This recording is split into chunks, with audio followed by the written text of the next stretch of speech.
time to float.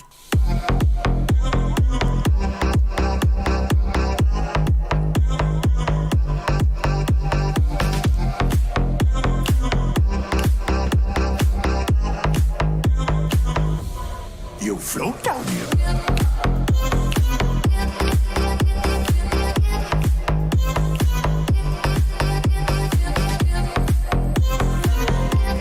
Oops. What's up, everybody? Welcome, one and all, to the greatest one-man show in the history of everything, everywhere, all at once. It's the Dusty Smith Show, and it's time to float. Gonna drag you down into the sewers of the internet and expose you to the worst the world has to offer. But don't worry, everybody. We all float down here. And how the fuck's everybody doing tonight? As always, love you and appreciate you tuning in. We have a kind of a mid-show tonight. What you gonna do? Wasn't that much that happened this weekend, but hey, it's still the greatest show on earth. So still gonna be a real good program. Gonna start us off with a little religious bullshit, some trash world, Chuck Watch before the break. We're gonna do Chuck Watch for the break tonight, switching it up a little bit, all kinds of stuff. Finally, probably gonna get to the what the fuck section, which you missed the last show. Last show we had a barn burner. If you guys missed that, you really missed out. It was packed to the gills. And be sure to join me tonight on the after party. I gotta admit, I don't know exactly what we're going to do in the after party. I had some shit that happened right before the show. I always have an excuse. I'm sorry. Had some shit that happened right before the show began, and I did get to plan it good enough. But I'll figure something out. Fuck it, we'll do it live. It'll be good. I promise. It's what I do here. So be sure to become a patron and join me at the after party. Also, super chats. Like one of the shows, the super chats. Every super chat read. No questions dodged. You can ask me anything and moralize yourself forever and ever and ever. The super chat. There's a button down here, somewhere over in this area around the chat. You click and then you donate whatever you want to me, and then I read what you say live on the air. We do it at halftime and at the end of the show. So twice you can moralize yourself. Daniel Flores for $20 says your last 3 hour show was just amazing. It was. I was just talking about that. Thank you for all this great work. Hey, I do what I do. Always working, folks. Always working for you. Here's a backpack for Friday's Epic. Hell yeah. Thank you, Maxima. So you guys got it early. The rest of you get your super chats in. Help the show out. But anyway, time to flow, motherfuckers. Open your hymnals to page 1. It's religious bullshit. Ouch, ouch, ouch, ouch, ouch, ouch. What? What? A bullshit, it's time for religious bullshit. Y'all, it's time for religious bullshit.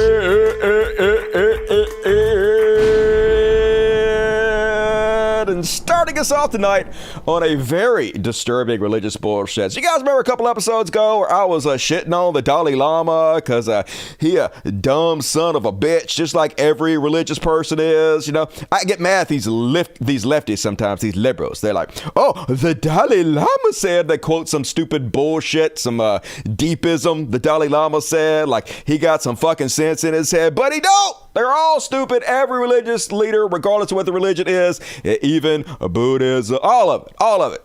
Trash. And as always, religious people prone to be pedos for whatever reason. I know why. It's because stupid people are so brainwashed. They just give their kids to these religious pedos. I'm not saying the Dalai Lama's a pedo. Dude's a pedo, though, sort of. I'm sort of saying that anyway.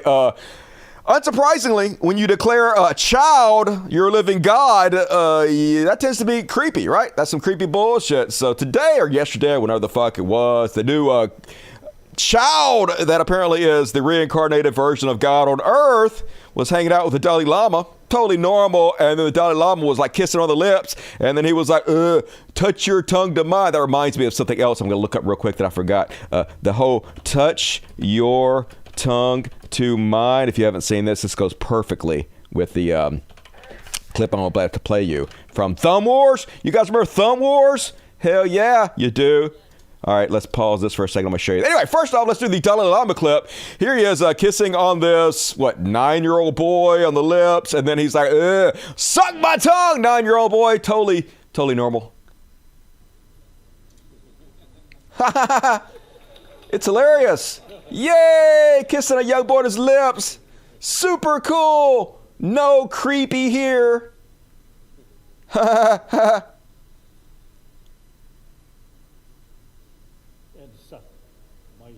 Suck my tongue. Yeah, suck my tongue. Cool. Nothing to see here, folks. Just some normal bonding between an 80-year-old man and a 9-year-old boy who wants to suck his tongue. You are weird. You're the weird ones for thinking this is strange. No, it's not. It's totally fine or whatever. Anyway, this creepy ass shit reminds me of one of my favorite scenes of all time from Thumb Wars. Remember this? This is Obi-Wan Kenobi and whiny Luke Skywalker meeting for the first time. Glad you could tear yourself away. All right. If you're going, we must do this correctly. Touch your tongue to mine. What? Your tongue. Touch it to mine. Why? To make it all official. To make what official? You know, all of it. Never mind then, we're off. That's right. All of it. You know, gotta be official. Touch your tongue to mine. Definitely not creepy bullshit. So anyway, yeah, I know it's nasty. That's why I showed it. That's what religions do. And anyway, next up on religious bullshit. This is how cults are formed, folks. Like, I feel sorry for these mentally ill people. Like, literally all you have to tell these people is, you're special, you're chosen, and they just want so bad to be important, to feel like they matter in the grand scheme of things. They'll believe anything that these kind people tell them just so they can believe they're special. Watch this poor lady. You have a big call on your life. Do you know that? Oh my God, I do know. I'm so important. God, yes, I knew it, God. I am chosen and special. I'm like, oh, you motherfuckers. For confirmations. I see prayers of confirmations. Totally. And doubt sometimes. Today, you will no longer doubt. I won't doubt. You're a woman of God. You're a woman after God's heart. You're not. You're just a normal human motherfucker. Just like everybody else. You're not special. You are truly chosen. You are chosen. And your heart's pure. Your heart is not pure. Your heart's pure. Your part's dirty. God's chosen you. Danger. You have a heart for God's people. Oh my God, no. God just wants to speak how beautiful Hell He is no. to you. Fuck God. Nothing can stop you from today. Everything can stop you. Nothing Constantly, can you'll be stop stopped. you. I see you speaking prophetically. I see Yeah, so that doesn't powerful. exist. No And power. I see you delivering people and healing the sick. No deliverance. You are a No healing fire sickness. starter. You aren't. Yes, I knew I was better than all of you motherfuckers. Yeah, I knew I was better. Woo, thank you, Jesus. This crazy lady told me lies that I really wanted to hear. Hallelujah. It's so cool and sad, but nope. You're going to end up giving all your money to this lady and being poor, even poorer than you fucking are now, which is not going to help your life. It's just going to get worse and worse from here. But you might as well, just I guess, double, triple, quadruple down on the Christian bullshit. I guess whatever it takes to make you feel better about your pathetic goddamn lives. And then, apparently, scam evangelist Joshua Fierstein back. Yeah, and he scamming like he do. Joshua Fierstein spoke at a rally yesterday on behalf of Miles Guo, the guy who allegedly led a conspiracy to defraud thousands of his online followers out of $1 billion. Yep, that sounds about right. And Joshua Fierstein looking thin for Joshua Fierstein. You know, I'm used to seeing him 1,000 pounds, and he's only like 700 now, so slightly better for this scam-ass son of a fuck. And then, let's do some hate preachers. Why not? It is religious bullshit. Would not be religious bullshit without hate preachers. This time it's Duncan Urbanach. And he wants you guys to know he could never be a doctor because of the gays. Hell no. You know what? That's the only thing that was keeping him from becoming a doctor, right? Reminds me of Michael Scott. Hey, I could have been in the NBA. I just didn't want to do that. I wanted to be a manager at a paper company instead because it was just a better fit for me. Yeah, let's have a listen. Some of the things I think about, I mean, if I was a medical doctor or something like that, and a sodomite comes in. What if a sodomite came in, y'all? Now you're forced to help and treat a sodomite. You're forced to help somebody as a Kill me Christian. now. Kill him now. Some other things as far as being a doctor, depending on what kind of doctor, just seeing other people's nakedness. Like, Oh, I don't no. want to be around that. I am not an adult. I'm a married man, so I don't. Who gives my a wife shit? would be super jealous. Your wife Women needs are in help front then. of me undressed. Okay, well, if she's jealous of your patients getting addressed in front of you, then she's very fucking insecure and your marriage is not very strong. And perhaps you shouldn't be together. I'm not going to live my first day. I know, right? Graduated college. Your wife's gonna murder I get you. home and she has a knife. You know? Yeah, that's a healthy relationship, isn't it? Definitely. Got to get stabbed by your wife for doing your job. Totally cool, Christians. Normal as fuck. And last up on religious bullshit, Christian nationalist Lance Wallnau warning that God's going to get here any second now and murder us all. And I'm like, what are you waiting for, God? Take me out, motherfucker. I'm ready to go. Anyway, let's have him threaten us. Satan's whole Antichrist activity is him trying to consolidate control because he knows he's about to lose everything. So you have to really reinterpret what's going on in the news. Definitely. Watching what's happening with Donald Trump as we're praying into that. I believe this is the time. Maybe the election wasn't the time, but this is the time for the imprecatory prayers. Yeah, I said it before. I said the last election was the time. I've been telling you this for years and years and years. Any 5 minutes now it's going to happen. But this time, folks, this time, I mean it. That would be answered, which is going to be, may they fall into the pit that they have dug. Now, what would that look like? Well, it could be that there's such an outrageous backlash over the clear political persecution of an innocent a political candidate innocent. That we're really becoming like a Venezuela or a Soviet Union Definitely. Where we find a crime. Although they love the Soviet Union, they love Putin and support him in his war, so I don't know what the fuck they're complaining about. To lock up or assassinate our political rivals. Right. Aren't we trying to assassinate Donald Trump? We're not? American people won't put up with it. We will. Now, the elites in Washington, well, they shrug their shoulders. They're half happy that this is happening. Yes, like Elon Musk and Donald Trump. They're definitely not part of the elite, are they, folks? But I've been listening to prophecies lately about sudden deaths. Oh, goody. And it looks to me like there could be some sudden deaths coming in May. Cool. You mean like COVID? That pretty much hit conservatives 2-1? Not that? And in May, you're going to see some of the disciplinary hand of God come down upon those people. Discipline me, God. Discipline me, Daddy. I'll bend over for you, Daddy God. Spank me good. That have been standing in the path of what he wants to do. I'm not talking about Democrats only. We have Republicans also. Oh, cool. Kill them all, God. And then you can sort them out. I guess that's sort of how it works. Super cool, Christians. But I ain't afeard of you. I will be your heretic. And all right, let's see what the dirty, sexy poors have to say. What's up, DSPs? I missed you over the weekend. Granddad has it all sussed out on it. I know, right? He making his money, scaring folks, but nobody's scared of you anymore. Everybody's just fleeing from you. So enjoy your last grasp of relevancy, Christian prophets. Don't flatter yourself, dude. He will. He could be a doctor any second. It's so easy and he's so smart, clearly. But his wife will kill him, so he can't do it. Love you and love you, synth mage. Afeard of you? I know, right? I ain't afeard of none of them. Bring it on, motherfuckers. Love you. Party on. Party on, dude. Died on the libs. Finally. Whatever it takes. And all right, moving along, folks. Time for tonight's Trash World. A trash world, it's a dumpster fire and it's hellish. Trash world, a trash world, everything sucks all of the time, cause it's a trash world. Trash world. First off, on tonight's Trash World, Ted Cruz, soothsayer genius Ted Cruz, who has his pulse on the nation in the future, says, he said this last week, folks, so you know it was going to age incredibly well. Last week said, when you go to the bank, oh my God, and you deposit money in the bank, Spank Bank, there are armed police officers at the bank. Why? Fuck if I know. Because we want to protect the money we save. That's right. There would never be a mass shooting at a bank like there are at the schools. You know why?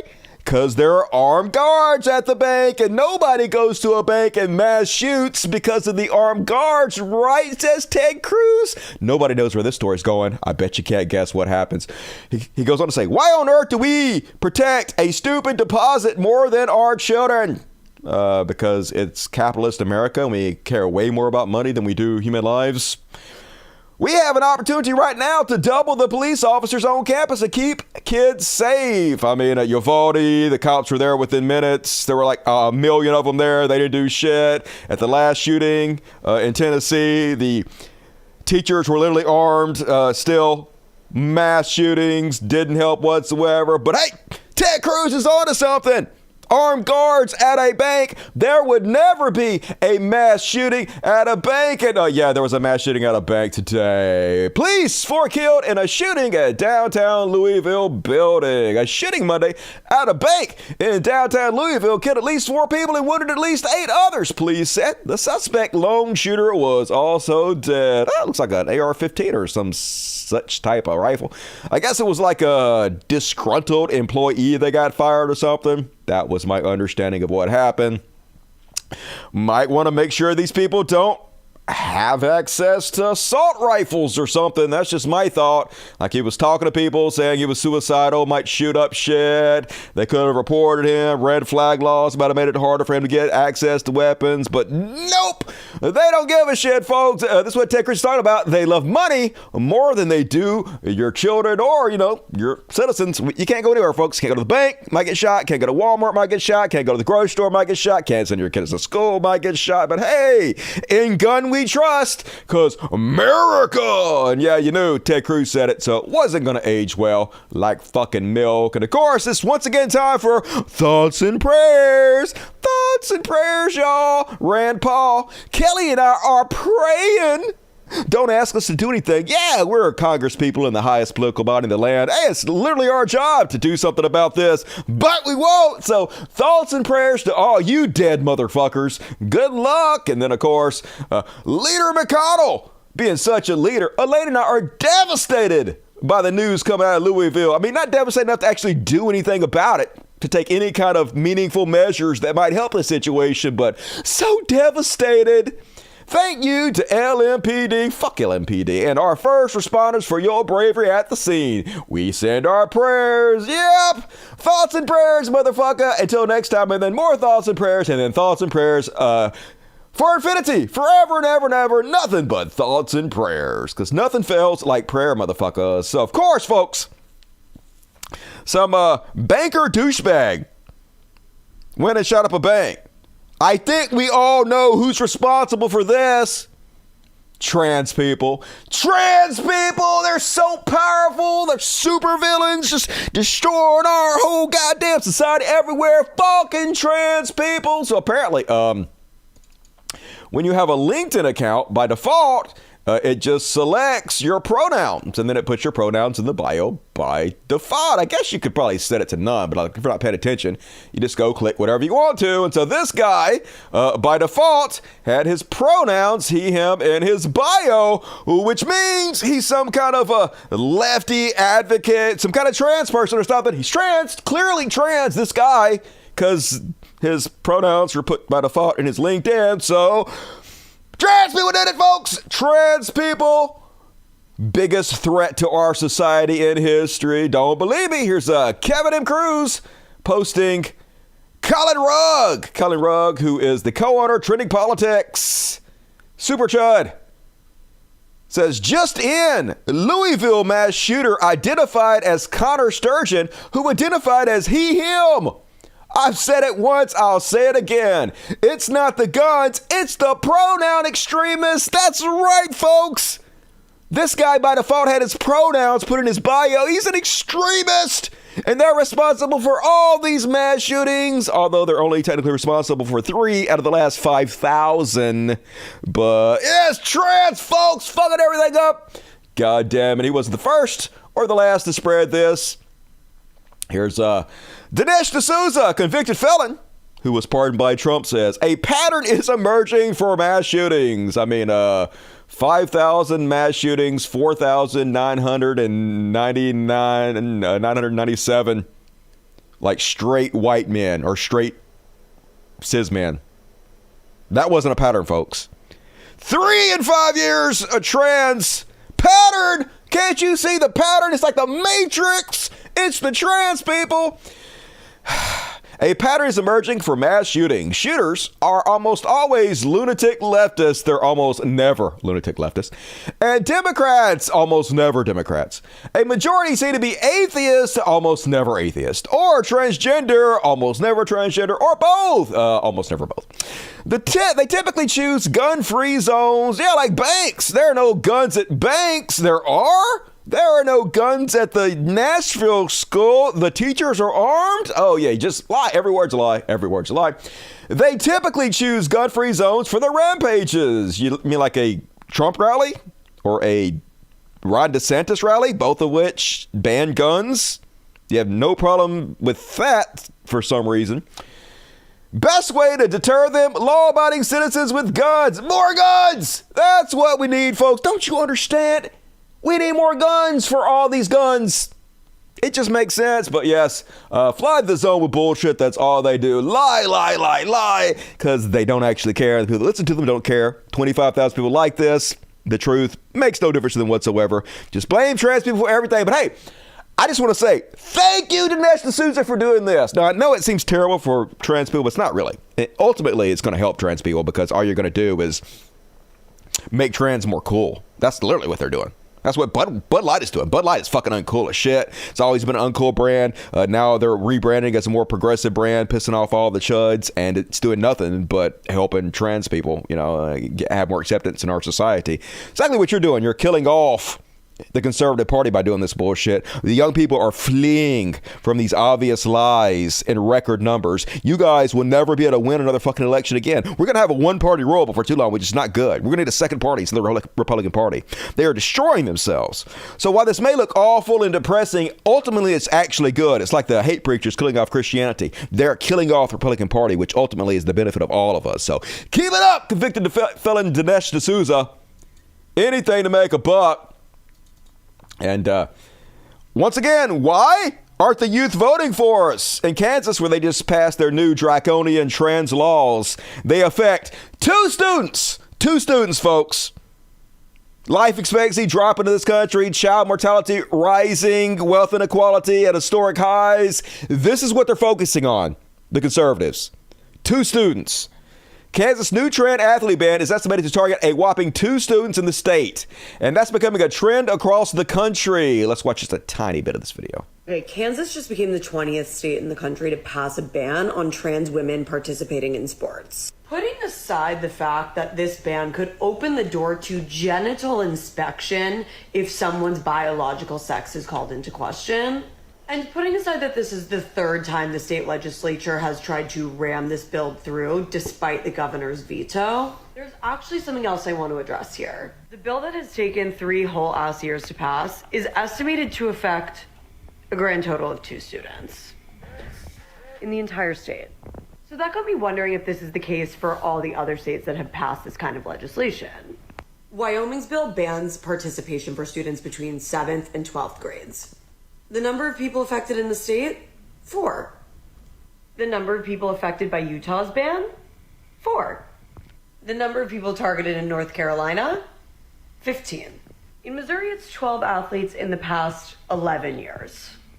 And only 2 of them were trans girls. So, nobody! It affects nobody, it helps nobody, but this is their new playbook. They have no ideas, they have no positions, they have no policies, just scapegoat trans people, and, let's see if that works out for you guys. I think it won't. Hopefully history will not prove me wrong. It usually doesn't. So we'll see how this plays out. And Jordan Peterson, Kermit the Frog himself, folks, getting that sweet, sweet boost by YouTube. And this is how it works. Jordan Peterson is literally the only thing that you could add to a series of Coco Melon videos that could possibly make it more annoying. Yeah, this person's saying, YouTube suggesting a Jordan Peterson video on the account used for my toddler, where nothing but kids' videos and music has ever been played. Never clicked on a Jordan Peterson video. Don't follow anybody Jordan Peterson follows, but this is what YouTube is doing. This is why conservatives seemingly rule social media. This is why Tim Pool making millions on YouTube. This is why every Twitter account that's huge, almost all of them, conservative. This is why 9 out of the 10 links clicked on the most on Facebook every day are conservative. These left-wing trillion-dollar companies, wink, wink, which is something that exists in real life, they do nothing but shove right-wing propaganda down our faces, down our children's faces, all goddamn day long. This is the people that rule us, because at their core, they're just rich assholes. They don't actually care about progressing our society in any way whatsoever. They want conservatives to rule so they can make sure they don't have to pay an extra dime in taxes. This is how the whole system is set up, folks. This is why it's very important right now. Like this video. Leave a comment on this video. Do it. Do it. Share it. There's a way to share videos on your YouTube. I don't care if nobody's following you on YouTube. It helps the algorithm. It's very important. And not just my content. Every left-wing person's content start doing this too. You have to be part of the solution. Every like, every share is a vote. Please start fucking voting. Please start exercising your power while you still goddamn can, people. And last but not least, one of the most American stories I have ever read. Florida man charged in stupid road rage shooting that wounded both shooters' daughters. So these two fucking idiots are driving down the road. They're zooming back and forth in each other, brake checking each other, acting like dickheads. So one of them pulls up beside the other one, starts firing a gun, ends up hitting a 5-year-old girl in the back seat. So the other one pulls out his gun, starts firing back at the other guy, shoots his daughter. Because why fucking not, America? Just so embarrassing. Officials said the shooting went down after 6 p.m. on October 8th when Hale in a Dodge Ram drove alongside the second driver in a Nissan Murano, rolled down a window and began shouting at the driver to pull over, authorities said. A witness called 911 reporting a black Ram pickup truck with 5 occupants and gray Murano with 3 occupants involved in a road rage incident. The witnesses said both drivers were driving so erratically that he called 911. At some point, Hale got up alongside the Murano, rolled his passenger window down, and began shouting at the driver to pull over, the sheriff said. The front passenger of the Murano put her arm out the passenger window and flipped her middle finger, the sheriff said. A plastic water bottle was thrown from the Ram to the Murano. The Murano driver then grabbed his .45 caliber semi-automatic handgun and fired one shot at Hale's truck, police said. The bullet entered the pickup truck's right side rear passenger door and struck a 5-year-old girl in the right leg. That driver, the sheriff said, he fired his weapon to get out of the whole situation. The sheriff said Hale heard a loud pow but didn't think anything of it until everyone started freaking out in the back seat. Then Hale realized his daughter was shot. As the Murano was leaving, Hale sped up to get closer to the Murano. Yeah, let's drive up and sped closer to the person that just shot my daughter. And began firing several shots from his Glock 9mm semi-automatic handgun out the driver's window. Hale fired 7 or 8 rounds, the sheriff said. At least 3 bullets struck the Murano. One of the bullets went through the rear of the vehicle and hit a 14-year-old girl in the back, collapsing her lung. Super cool, America! Hooray for us! It's a good thing we're not the laughingstock of the entire fucking world. God damn it. And that is my trash world. Are we embarrassed? Dirty Sexy Pores, let's see what you have to say.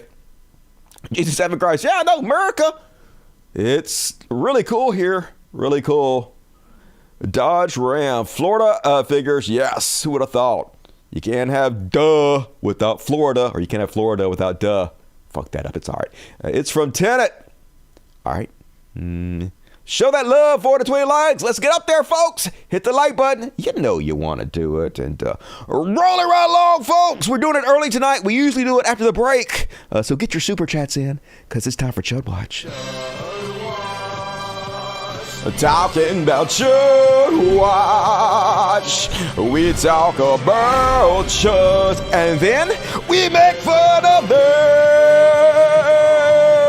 Yeah, we do. It's starting us off right. Donald Trump has a very special Easter message for us all.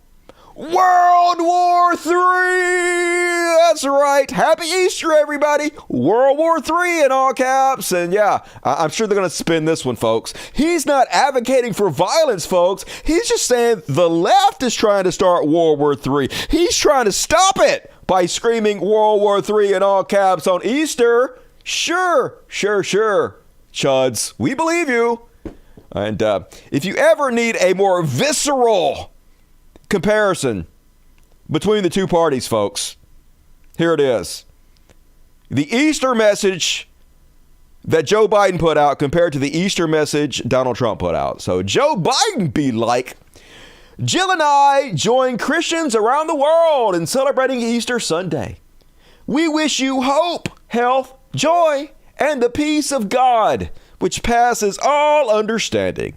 Happy Easter, and may God bless and keep you. Now, obviously, I don't give a shit about God. Fuck your God, Joe Biden. But I mean, just a nice, normal, presidential, respectful, adult Easter message. Now let's go over to the leader of the conservative Republican Party, Donald Trump, and see what he has to say on Easter other than World War III. All caps. Happy Easter to all, including those that dream endlessly of destroying our country because they are incapable of dreaming about anything else. Those that are so incompetent they don't realize that having a border and a powerful wall is a good thing, and having voter ID, all paper ballots and same-day voting will quickly end massive voter fraud. And to all of those weak and pathetic rhinos, radical left Democrats, socialists, Marxists, and communists who are killing our nation, remember, we will be back. Yep, totally normal. What an embarrassment. But as I always say, like, this is what conservatives love about Donald Trump. They're actually nihilists. They want to see the country fail. They are so miserable, angry, bitter, and pitiful inside. They want to see everybody in the world hurt as much as they hurt. They want to hate everybody else as much as they hate themselves. So they love this man because they know he's such an embarrassment, because they know he's an idiot, because they know all he spreads is hatred, vileness.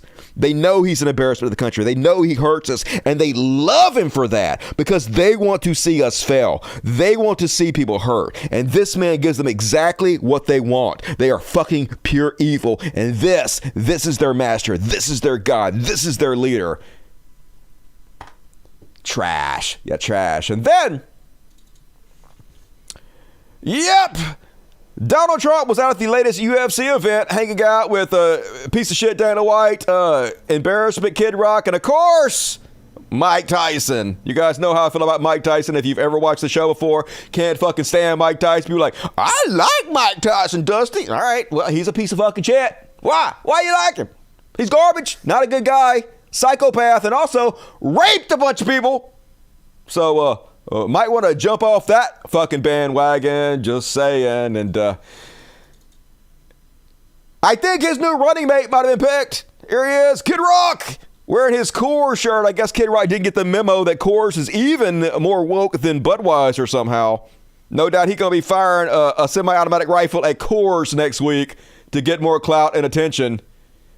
Just embarrassment after embarrassment. And here's another thing about how fake conservatives are. We already know that their words don't mean anything. We already know they're transparent every goddamn way, but they're always like, groomers of the left are grooming everybody.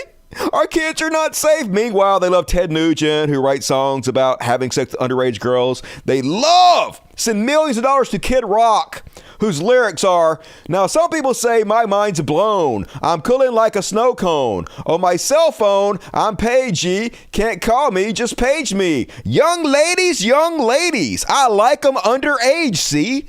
Some say that's statutory, but I say it's mandatory. Yeah, cool. I like underage girls. It's not statutory rape. Hey, it's mandatory that I rape underage girls. Yay! I'm the hero to the conservatives. Yay! Okay, groomers. Okay, but like I said, they don't actually care. They don't care if they take their kids to get raped by the church. They don't care they can't name a single child who has claimed to be molested or groomed from Drag Queen Story Hour. They just don't care. They just don't want you to call them out on the truth. And the truth is, they are for it. They are for their kids getting raped. They are for supporting people raping their kids and writing songs about it. But they have to pretend like they're not for it, because if they admit it, it makes them look bad. So they have to put on this fake air that they're against all this shit while they very publicly support it constantly. And, here he is with Cowboy Cerrone. Nice shirt. Totally realistic. And apparently, some of the QAnon and conspiracy theorists who are MAGA supporters think Donald Trump was a clone or a body double at the UFC, because he would never go to the UFC as his real self. Patriot War's like, not Trump. I don't think it's the real Trump, just my opinion. That doesn't look like the real Trump. What the fuck does Trump look like? That looks exactly like Trump. Not him. That's not the real 45. They brought the fake Trump out to pose for a picture. Yeah, I meant Trump. Body double? Yeah, we all know that real Trump looks like this. Real Trump is ripped as fuck. So this is a doughy old 90-year-old man.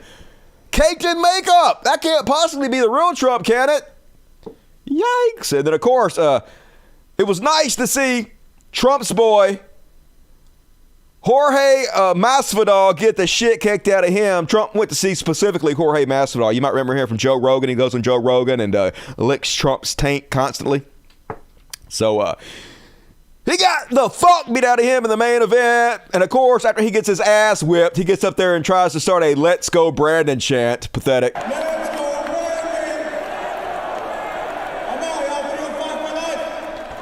Yeah. Well, luckily he retired, so we don't have to see his lame ass anymore. Just goddamn it, you guys are so fucking pathetic. How is this not political correctness? Please explain to me. There's got to be conservatives out there that can explain this to me. How saying something other than fuck Joe Biden is not political correctness. You're not saying fuck Joe Biden because it's not polite in public, and especially around kids, to say the word fuck, right? That's why you're not saying it. So instead you're saying something else in place of that, where you mean one thing, but you're saying something else to be more polite in public. That's what you guys call political correctness. Please explain. And speaking of indoctrinating kids with this bullshit, apparently this is a large wrestling meet where they have all these kids out there and they're leading them in a chant of fuck Joe Biden. Yeah, they're real concerned with exposing children to adult concepts like the word fuck, aren't they?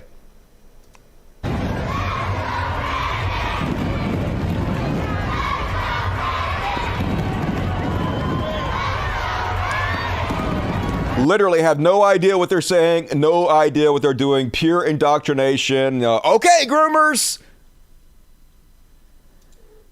And then on the Judd Watch. Oh, yeah. Such embarrassments all the time. So Cat Turd, who is now one of the leading political commentators on the right for the Conservative Party, for Republicans, because of course he is. Why wouldn't Cat Turd be one of the thought leaders of the Republican Party, folks, in this very serious reality that we all live in? Taking it super seriously, programmer God. So he tweeted on 2019, an actual tweet, "If Trump is arrested, I will eat diarrhea with a spoon," which he did tweet. And so now he's trying to pretend like he never tweeted that by lying and saying, "The left has been spreading this around. It's supposed to be my tweet from 2019. Notice the blue check mark. You know, the one I only got 6 months ago. Busted, cry my eyes out laughing. Busted all you lefties. I got you only, no, it's not. As the notes point out, once an account gains a Twitter checkmark through traditional verification or by subscribing to Twitter Blue, all previous tweets by that account show the blue checkmark.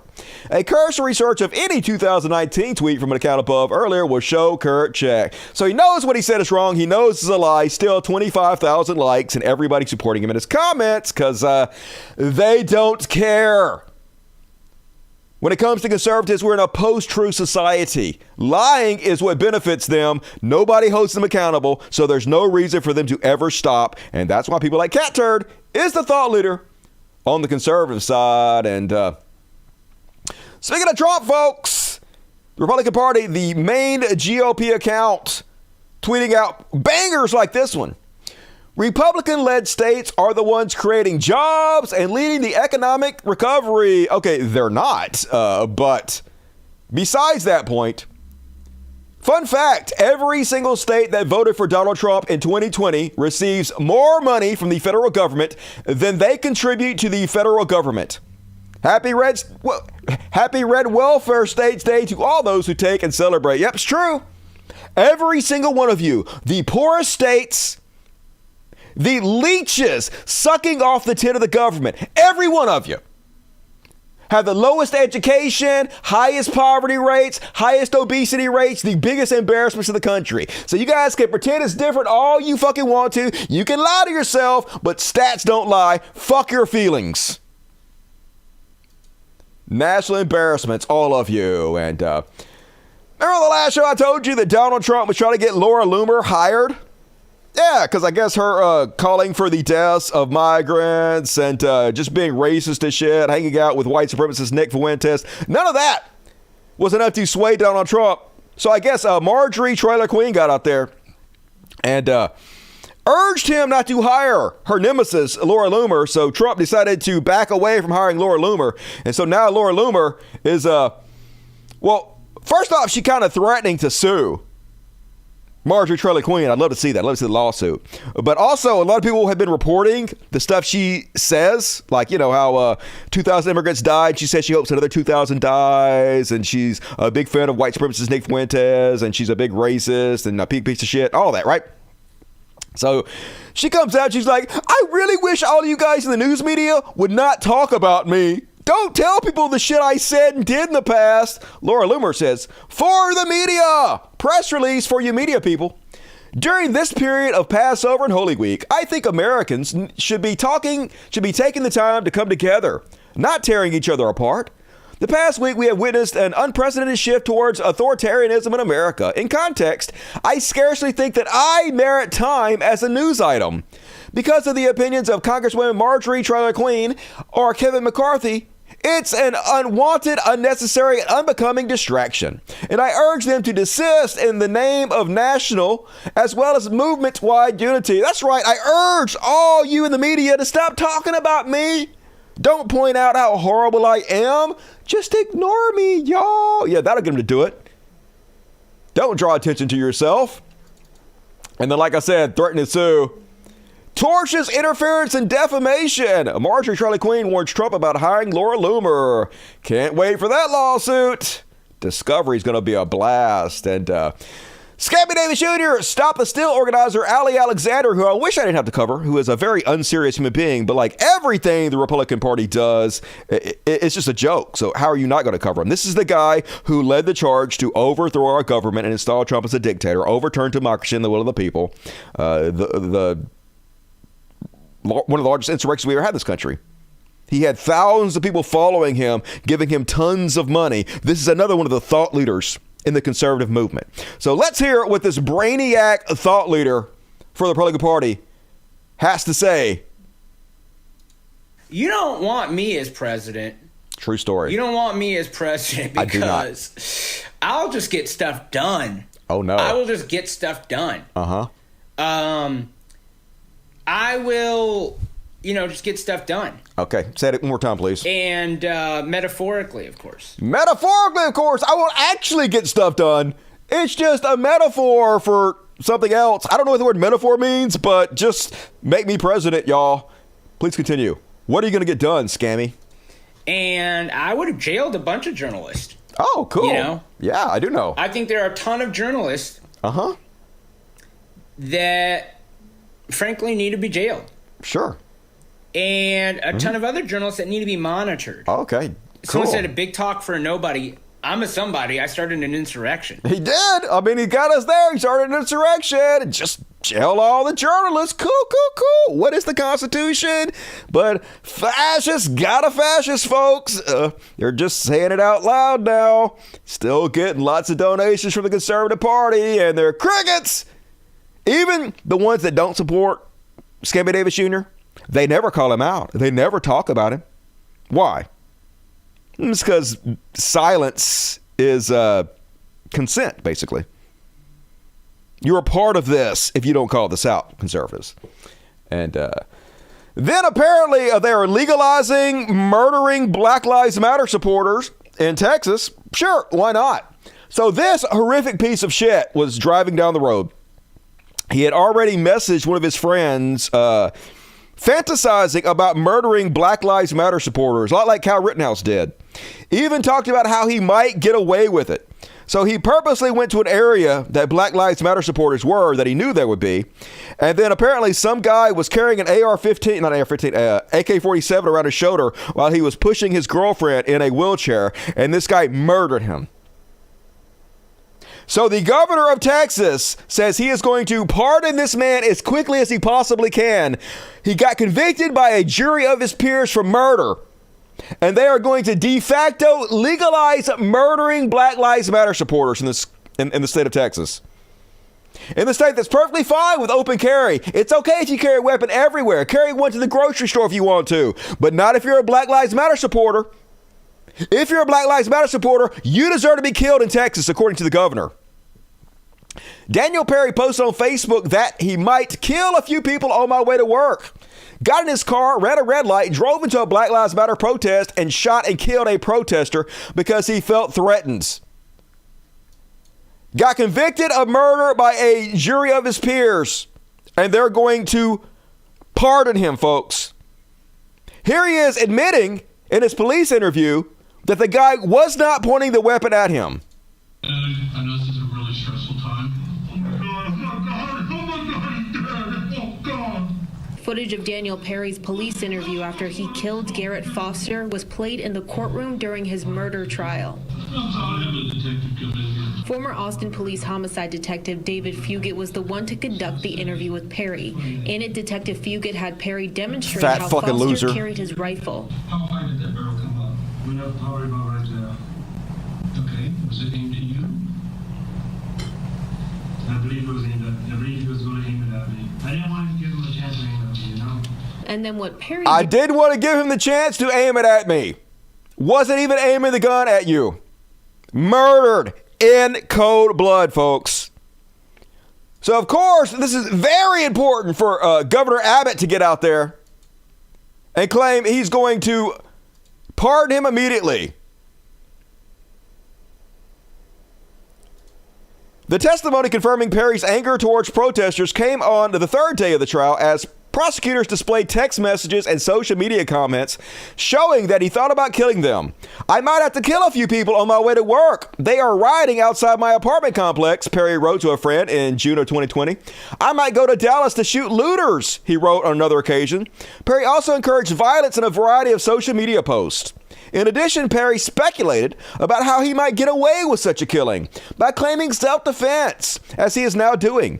Prosecutors presented a Facebook Messenger chat between Perry and a friend, Michael Holcomb, which occurred 2 weeks before he shot Foster. In it, Perry argued that shooting protesters was legal if it was in self-defense. Even if it's not, it's legal. According to the governor of Texas, Greg Abbott. Greg Abbott says, I am working as swiftly as Texas law allows regarding the pardon of Sergeant Perry. Texas has one of the strongest stand your ground laws of self-defense that cannot be nullified by jury or a progressive district attorney. Unlike the president or some other states, the Texas Constitution limits the governor's pardon authority to only act on a recommendation by the Board of Pardons and Paroles.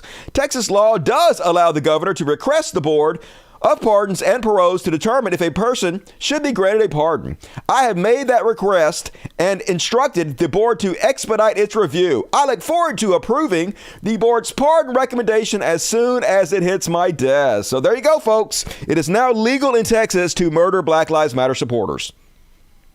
Yes, anybody else, perfectly fine to open carry guns around, but if you're a Black Lives Matter supporter, they can kill you and the governor will pardon them for it. They can even brag about doing it ahead of time, say they're going to do it, make excuses on how they're going to get away with it, do it, still get pardoned, folks. Here's the law and order people, right? Real worried about law and order, aren't they? They don't care. They want us dead. They want you dead. So be real careful if you're a Black Lives Matter supporter in Texas. I know it sucks. There's a different set of rules, but you might not want to open carry because if they murder you, they'll get away with it. In this fucking trash planet we live. This is conservatives, folks. They put a different set of rules for themselves so they can threaten us with violence, so they can scare us into silence. Yeah, where are the asteroid emojis? I'm ready for the fucking asteroid 2024. And if we don't win this, we lose our republic, period. Here's a great video, folks. Directly from the Heritage Foundation, pointing out how successful they've been in disenfranchising voters and suppressing the vote. This is all Republicans got. They have been ruling us by minority. They have not won a popular election in 20 years. The only possible way they can win is to gerrymander, to win because of the Electoral College. And even that's not enough anymore. Because of the youth vote, they're getting to be where they will never win another election again because they just don't have the votes. So what they're doing instead is they're suppressing the votes behind the scenes. And here they are at right-wing conferences just outright admitting it, folks. This is an all-hands-on-deck moment. A lot of bad things happened in 2020. But you should know a lot of good things are beginning to happen now in 2021. You're seeing it in Georgia, you're seeing it in this state of Arizona, you're beginning to see it in Texas, and so many more. This is footage from a private donor conference of the powerful right-wing Heritage Foundation. Heritage leaders reveal that they're working in secret with top Republicans to implement the largest wave of voter suppression bills since Jim Crow. This is a $24 million investment over the next 2 years. We've already started. We're working with these state legislators to make sure they have all of the information they need to draft the bills. In some cases, we actually draft them for them, or we have a sentinel on our behalf give them the model legislation, so it has that grassroots, you know, from the bottom up type of vibe. Iowa was the first state that we got. It looks like grassroots. It has that vibe. She's literally bragging about fooling people, about lying to the public and making them think this stuff is grassroots when it's not. When it's backed by billionaires, $24 million. Just outright bragging about it, folks. This is how they operate. They don't even try to hide it. To work in. And we did it quickly and we did it quietly. Governor Reynolds signed the bill on March 8th. Little fanfare. Honestly, nobody even noticed. My team looked at each other and were like, it can't be that easy. Like, it can't be that easy. They even admit that if Donald Trump had won the 2020 election instead of Joe Biden, Heritage Foundation wouldn't be advancing voter suppression laws across the country. But we have honed in on these 8 specific focused states because they are battleground states, they are politically significant, and if maybe 2, maybe 3 of these 8 states went a different way in November, we would be having a different conversation here today. The recordings were obtained by the watchdog group Documented. They show officials at the billionaire-funded think tank describing private meetings where they lobbied top Republicans to restrict voting access. Just 3 weeks ago, we had a huge call with secretaries of state. Right. And we've now for several years been having a private briefing of the best conservative secretaries of state in the country that has so annoyed the left that they have been doing everything they can to try to find out what happens at that meeting. So far unsuccessfully, thank goodness. So far unsuccessfully, no leaks. I was able to sit down with Governor Kemp 3 days before he signed the election package in Georgia, and I had one message for him. Do not wait to sign that bill. If you wait even an hour, you will look weak. And, of course, they link the voter suppression bills directly to Trump's myth of a stolen election. We got tired of hearing this constant story, there's no election fraud in the country. That's the narrative myth pushed by the left and by the media. There's a reason for that. By pushing this false story, they can use it to say there's no reason to reform our election laws. Whether you believe there was fraud in 2020, this is something that is real, and it is a problem that has tentacles all across public policy, all across our country. They admit their voter suppression plans won't be successful if they can't block the federal voting rights bill, H.R. 1, the For the People Act. As we systematically try to do that across the country, we also have this ever-present problem with H.R. 1. All of this needs to be safe and secure by the time we're at 2022, and then keep that eye on the ball with H.R. 1 and blocking that federal legislation. We will not be deterred, and we are going to take the fierce fire that is in every single one of our bellies to right the wrongs of November, to right the wrongs of the mistreatment against these men, and move it into other states. So there you have it, folks. The rich people using their money to con people into vote against their own best interest. And the only way they can do that is to suppress the vote to make sure less people vote. The more people that vote, the worse it is for them. Oligarchy just openly planning on how they're going to roll us. And conservatives start to freak out because they've lost the youth vote. For some reason, I don't know why, crazy enough, young people are not into being forced to carry their rapist babies. It's been the big narrative recently. how the ban on abortion nationwide, the conservative push to ban abortion has been horrible for the conservative and the Republican Party. So here's their response to it, folks. Representative Tony Gonzalez is like, let's just stop talking about it. Would you guys please stop talking about the horrible shit we're doing to you? Just ignore how evil we are towards you. Just take it and shut the fuck up about it. I want to move on, but I just want to point one important thing out, which is that mifepristone isn't just used for abortion. It's also frequently prescribed for women experiencing a miscarriage. And by some estimates, as many as 1 million women miscarry every single year. So are they just on their own if this ruling is upheld? No, I think it's important that we take care of women, and it's important that we have real discussions on women's health care and get off the abortion, get off the the abortion conversation. Women have a whole lot more other issues than just abortion. Let's have those real conversations. Yeah. Would you guys please stop talking about abortion? Just shut up about it. Let's get off this conversation and talk about something else, please. Yeah, we can talk about any woman's issue. Republicans are bad for every fucking woman's issue, okay? But no shit, you don't want to talk about it. How about, no, how about we talk about you forcing underage rape victims to carry their rapist incest babies? Yeah, we're not going to move on from it, dipshits. And yeah, I wonder why the youth has abandoned the Republican Party. Over in Iowa, the Attorney General says no more morning after pills for rape victims. Yeah, super cool. So it used to be when you were raped in Iowa and you reported it, they didn't want you to bear the cost of the morning after pill. They wanted to have a rape kit done, have like you medically taken care of, and then make sure you'd have to carry your rapist baby by paying for your morning after pill. But no more morning after pills for rape victims is woke. So you're on your own, rape victims. All this is going to do is ensure that less rapes get reported, which is what they want, really. They don't want rapes to be reported. Want to make rape victims have to bear the burden even further of the horrific rape they underwent. So, super cool. Super. Keep it out, Republicans. You will never win another election if you keep this up, folks. I give the Republican Party 10 years more tops, and then we're going to need a second party, another party. It's going to have to step up and fill the void the Republican Party left.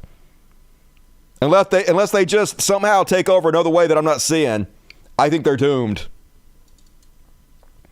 And stupid bullshit like this. Here's a Representative Lisa McCain. School should be teaching math, not pronouns. Oh, fucking bitch. Pronouns are a basic part of English. Okay, yeah, schools can teach both math and English like they've always done. I guess they just want to quit teaching basic language in schools, and why not? Like, they want these kids to be as dumb as fucking possible, so I would be surprised if they stopped teaching anything in school. Just the Bible, 24/7 Bible coverage. That's all the kids need to learn.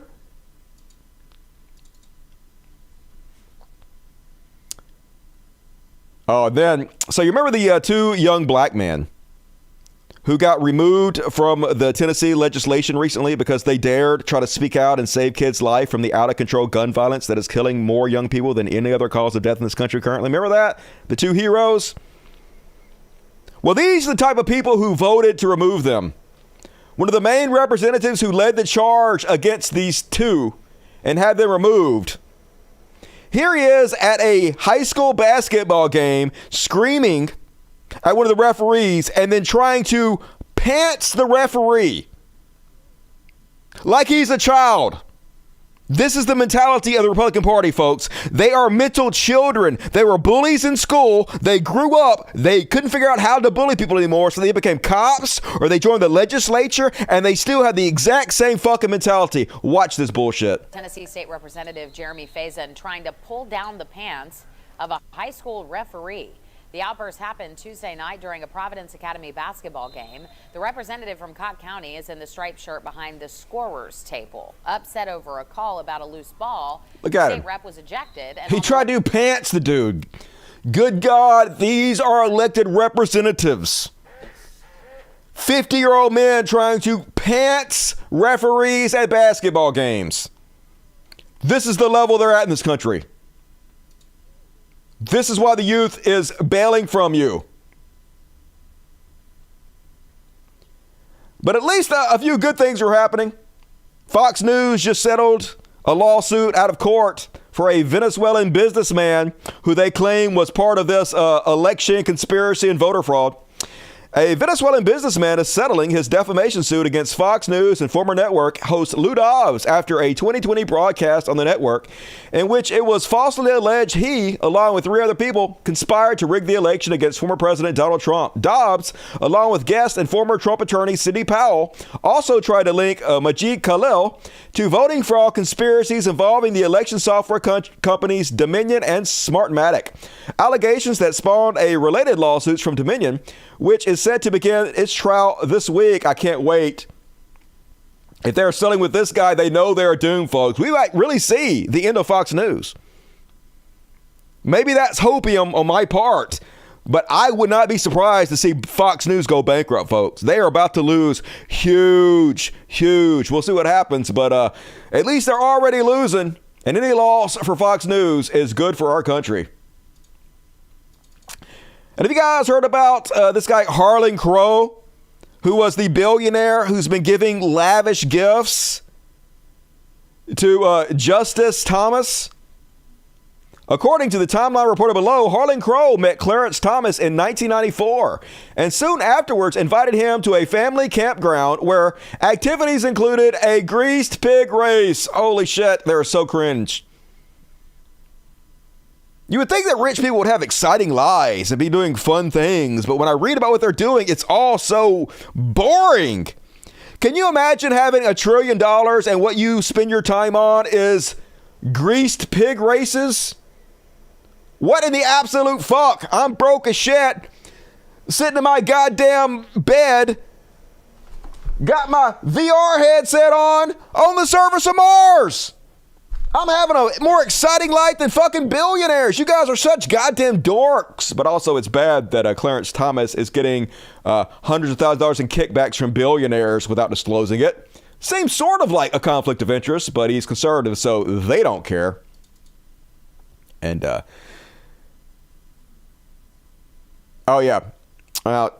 the Wall Street Journal, which is owned by Rupert Murdoch, the guy who owns Fox News, they're all pissed off because people accurately reported the Clarence Thomas story. So they have to find somehow a way to nitpick the stories that are being put out about Clarence Thomas. So they're saying that they're using charged language to make it seem worse than it is. According to the Wall Street Journal, the piece is loaded with words and phrases intended to convey that this is all somehow disreputable. Super yacht. Oh, no, they used the word super yacht. Is it a super yacht? Well, yes, it is, but don't use that word. Luxury trips. Were they luxury trips? Well, yeah, but don't say that. Exclusive California all-male retreat. Was it an exclusive California all-male retreat? Well, yes, but... Sprawling ranch. Oh, yes, it was a sprawling ranch, but don't say it. Private chefs, elegant accommodations, opulent lodge, lavishing the justice with gifts, and more. Adjectival overkill is a method of bad polemicists who don't have much to report. Yeah, they're reporting the truth, but let's nitpick the language they're using, even though the language is also incredibly accurate. That's how you know they don't have fucking shit. Justice Thomas was bought and paid for. He hit it. He should be disbarred. He should be removed. But they don't care, folks. They aren't about anything. As long as it's their guy, they can do anything. And that is my Chud Watch. Hell yeah. Perfect timing. Hour into the show. Exactly halftime. And folks, if you enjoyed this fine programming I'm providing to all of you for free, could you maybe consider, please, becoming a patron? Like... anything you want to donate on my Patreon, like I know it's a pain in the ass to type in your credit card. I think they take PayPal too, which makes it easier. I know it's a pain in the ass, but if you could please do it to help out the show. Like I provide lots of hours of free content, and there's even more content on my Patreon. Every single night I do the show, I do a bonus show afterwards called the After Party, and you can get exclusive access not only to tonight's After Party, but all the after parties I've done. And there's also some exclusive full 3-hour shows I've done for Patreon only that you're missing out on, and you don't want to miss out on that. So please, if you can help me out, if you have a little extra to spare, I would love it if you would join me on my Patreon and join us on the after party tonight. Gonna be fun. Don't miss it. And now let's read the super chats. Daniel Flores, $20. Your last three. I already read that. I already read those two. Hold the hostage says, sick, but the leftist, it's just normal. Okay, I don't know what we're talking about. QS4, you see Anarchy Turf again? Yes, we're going to talk about that in the what the fuck section. Mark Beckham, $5. What up, Mark? Thank you, man. $20, very generous from Maximus. And here's for this week. Hell yeah, Maximus. You one of the good ones. Thank you. And the best looking human to ever grace us with their presence. April S. gifted 5 Cult of Dusty memberships. I hope these are taken. Last week I reported I did not know if they were actually working, but maybe they are. Thank you for socialism. And also Jason Ashby, thank you for socialism. Also a hero that gave 5 Cult of Dusty memberships. I better see all you Cult of Dusty new members at tonight's after party. You also get free access to the exclusive content of the after party. Just go to the community section of YouTube, and I put the link to tonight's after party in the community section for all of you Dust Buddies. So be sure to go click on it and join me tonight. Ariel Fernandez, $2. What's your opinion on the Carnation Revolution? I do not know anything about that and thus have no opinion. But thank you for the money. And April has $50. What up, April? So cool to me. Love you, April. I personally enjoy watching the right eat their own. It pleases me. I know, right? It's beautiful to watch them fight, destroying themselves. Can't wait till they are defunct as a party. Thank you, April. Good to see you tonight. I appreciate you. Cubert Lover, 1972, $2. Dusty, here's $2. Buy yourself a cup of coffee. Hell yeah. I'll buy myself a third of a cup at Starbucks. Not really. I don't drink that swell. Thank you, Cubert. Urban Mouse, $10. If you're not in Congress to make the lives of everyday people better, why are you there to make money? Every one of them make millions of dollars more than there. It's a money-making scheme. Rhetorical question. These heritage members are the worst of the worst. Humanity bought and sold humans. Yep. True story. Welcome to the Dust Buddy Twitter. Spam the chat with impunity. All you Dust Buddies get cool customized emojis you can spam the chat with, so be sure to do it. And for those of you who want to join the Dust Buddies, there's also a button over here to let you join the Dust Buddies, and you get all the customized emojis, and you get the trans rights power label after your name, all of it. You want to do it. All the cool kids are doing. Peer pressure. Ivy Evans, $10. Chat ask, do the carpets match the drapes? What do you wear for your underkit?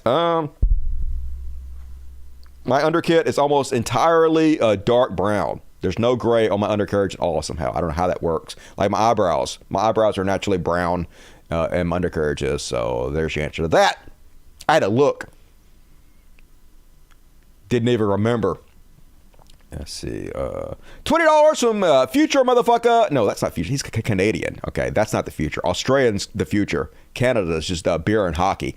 Jason Ashby, I enjoy this fine programming that you are providing to us for free. Haha, sucker! I know, right? I'm so stupid for doing this for free. Never do anything for free if you're good at it. That's what they say, but whatever. I love you guys. Love you, Dusty. Thanks for everything you do. Hey, appreciate it. Phoenix Rism. And Norman Verdum. $5 Cult of Dusty memberships to some of you lucky fans out there. Appreciate that. And 4 more from URB. All of the socialism, all of the time on the greatest show.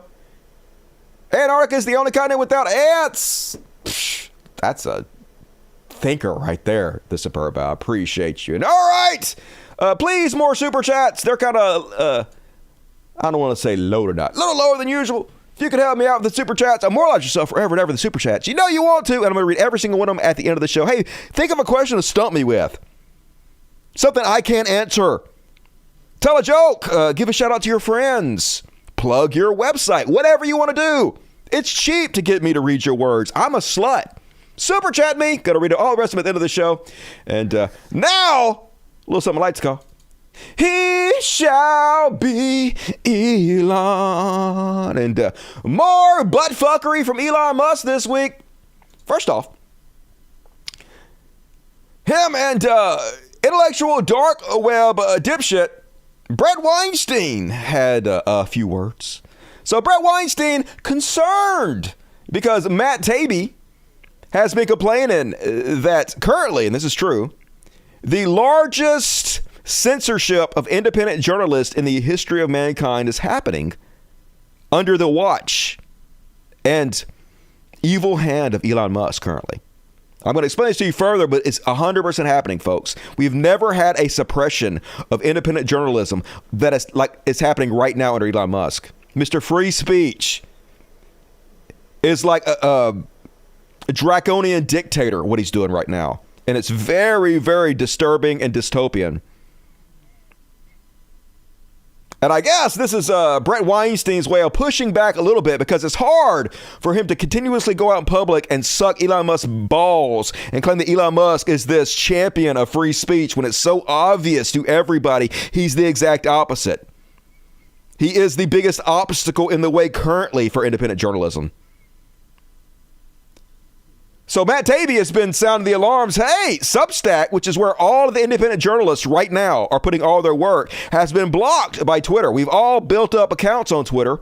This is how we feed our independent journalism, by building up these accounts on Twitter and then posting links to our articles on Substack. And now, since Elon Musk has blocked all the articles on Substack, this is the greatest censorship of independent journalism in our history.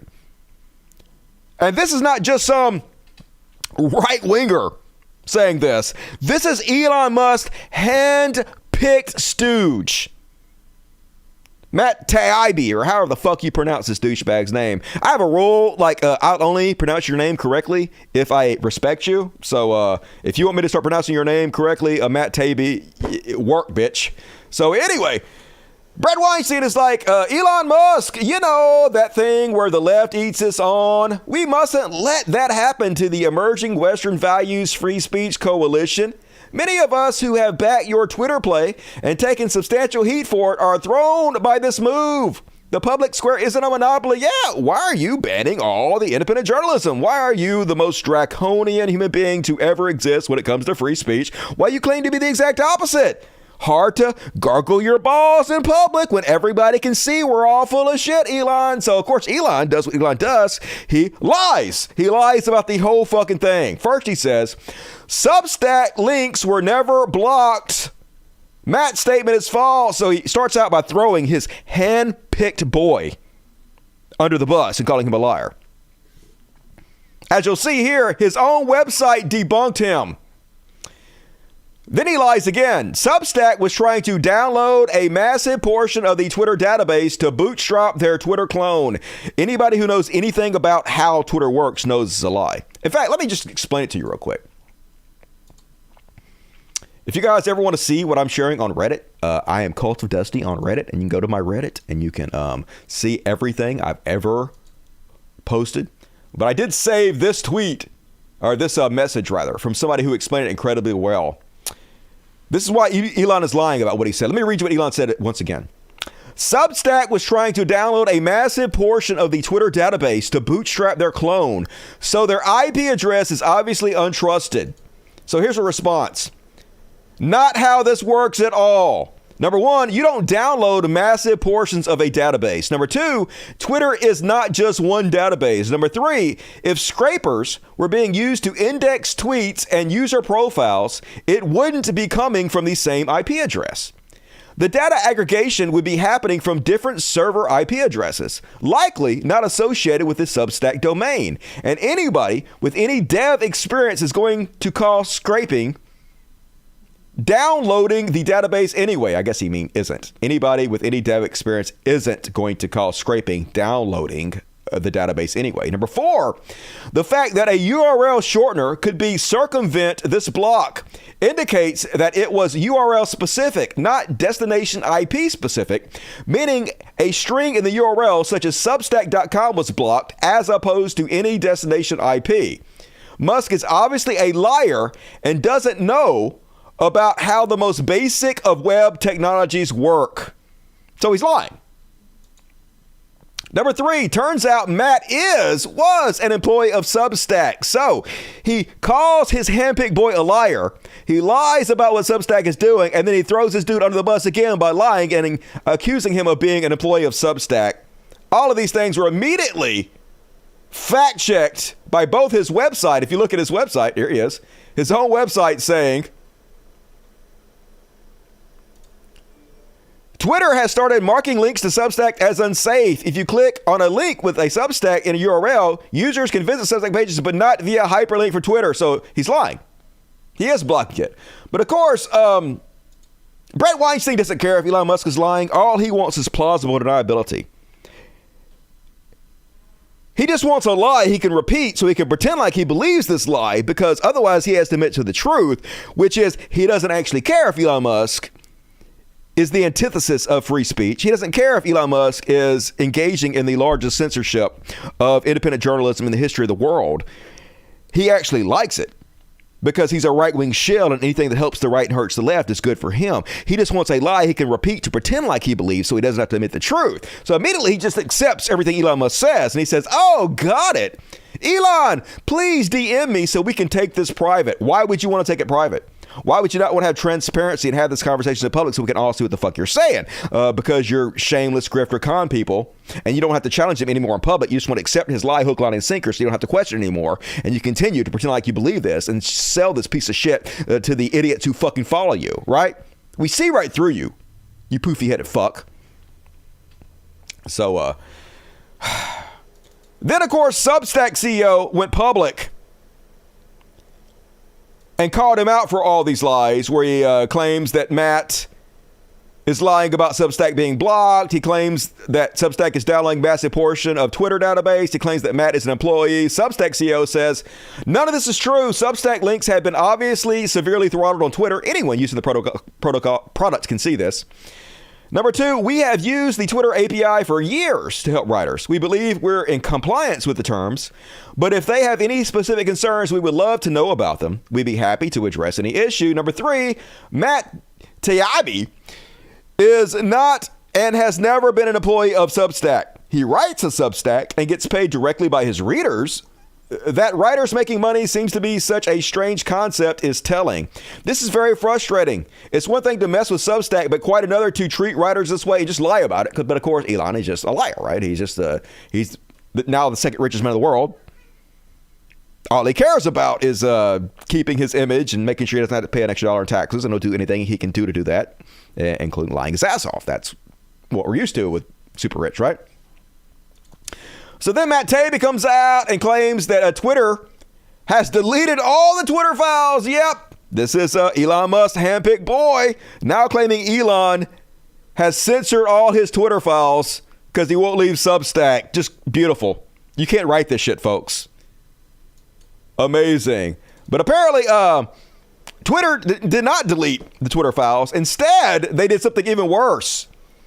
They blocked any results searching for M. Taibbi, his personal Twitter account. You can't search for it. You received no results for it. They blocked him. Mr. Free Speech has blocked anybody searching for his hand-picked stooge, y'all. This is where we're at right now in the whole free speech debate. Yet they'll still tell us, the conservatives will still tell us, he's saving free speech, y'all. He is the savior of the First Amendment. Nope. 100% the exact opposite in every possible way this could be, but they don't care. The truth has no bearing on anything. They just want to lie so they don't have to admit the truth.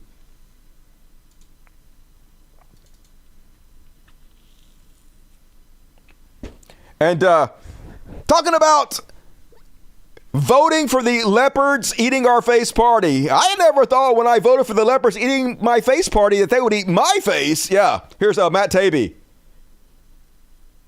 Couple months ago, 4 or 5 months ago. I am one of those independent outlets. What is Musk doing that prevents independent media from doing our jobs? That's right. What is Musk doing that is hurting independent journalism in any way? You're lying by saying that. That was 4 months ago. Now he's like, Elon Musk has blocked my Substack. That's how I make all my money as an independent journalist. Now I have to leave Twitter. Oh my God. Yeah, motherfucker. Who could have possibly seen this coming? Oh, everybody on the goddamn planet, you fucking sellout. Yeah, this is why you don't sell your soul to the richest man in the world, you fucking dumbass. Enjoy it, motherfucker. Enjoy irrelevancy. Enjoy having every bit of integrity you might have had as a journalist go bye-bye while the guy you sold your soul to throws you under the fucking bus. Could have happened to a bigger fucking shithead. And then, folks, when I say that this is the largest censorship of independent journalism in the history of mankind, I'm not just using that as hyperbole. I mean that. So there used to be a website like Substack that was where all the independent journalists went to make money, to post their stories, to get attention, to build up their user bases. And it was called Review. And Twitter bought Review before Elon Musk took over. It was Twitter's way of getting all the journalists that were already using Twitter to build up their clientele base, their fan base, their user base, and then send them to the stories directly and have them housed on Twitter. Well, when Elon Musk got in, he shut review down.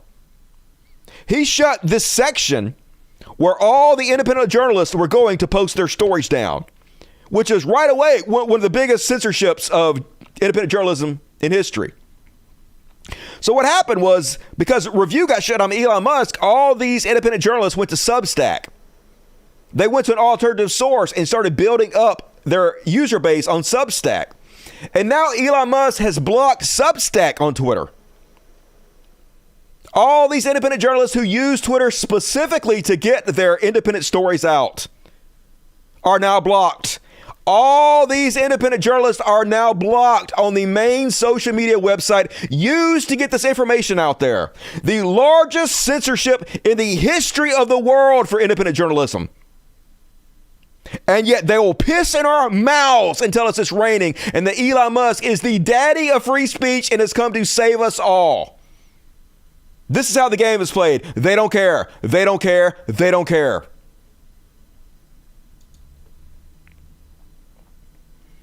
Meanwhile, they just lie, folks. Remember when Elon claimed he was going to put out the source code for the algorithm of Twitter?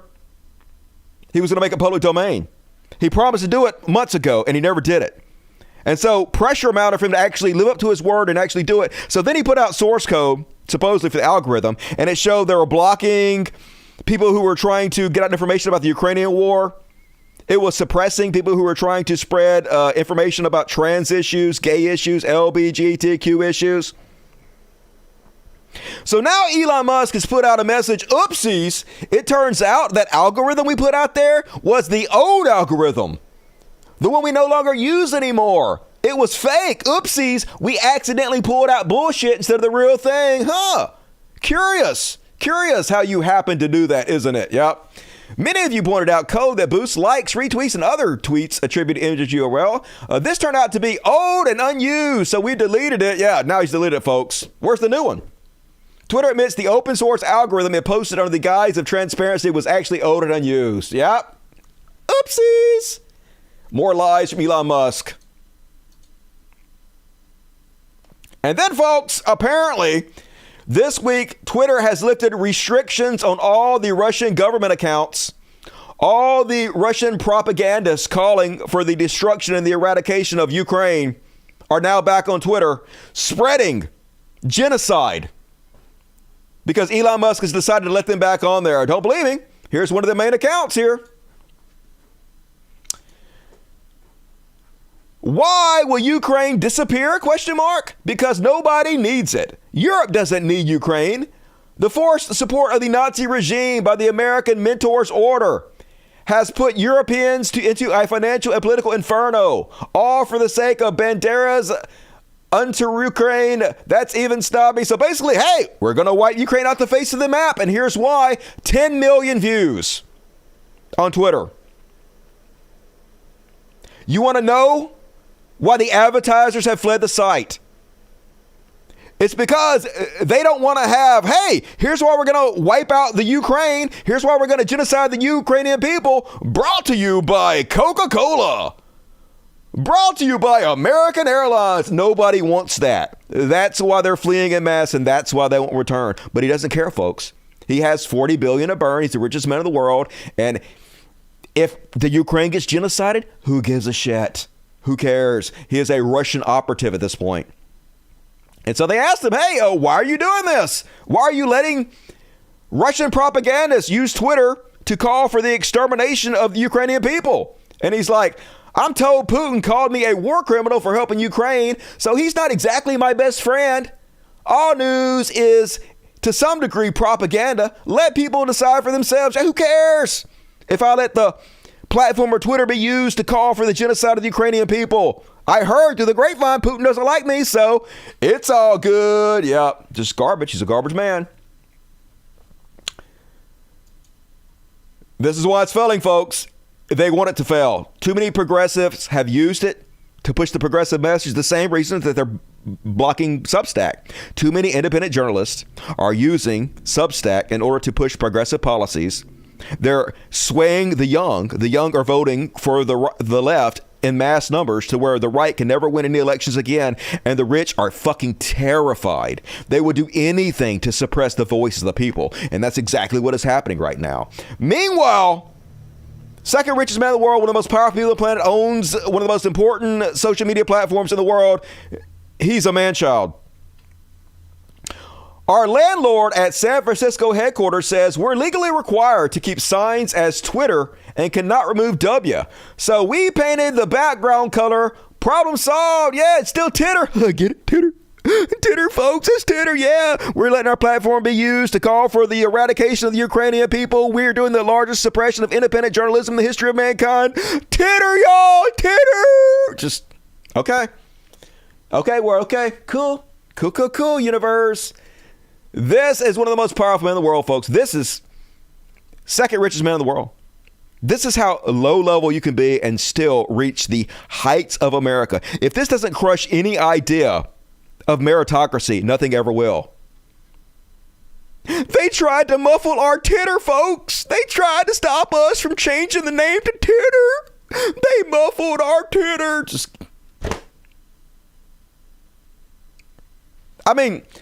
Part of the reason they're doing this, though, is they're trying to make us despondent. They're trying to make us feel hopeless. They're trying to make us feel like, look, even the richest people on the planet are complete fucking worthless morons. The ones ruling us are mental children, and there's nothing you can do about it. As they platform people trying to eradicate the Ukrainian people, as they silence the voices of independent journalism, they behave in the most juvenile way they can possibly behave, and there's nothing you can do about it. You are powerless to stop this. They want to make us feel like there's nothing we can do. Don't let them, folks. Don't let them. Fuck this. We do have the power. Like I said earlier, everything you retweet, everything you like, everything you share, all the money you donate, you're voting. Keep voting. Don't let it make you feel powerless. They don't want you to do it. They want to suppress you. Fight fucking back.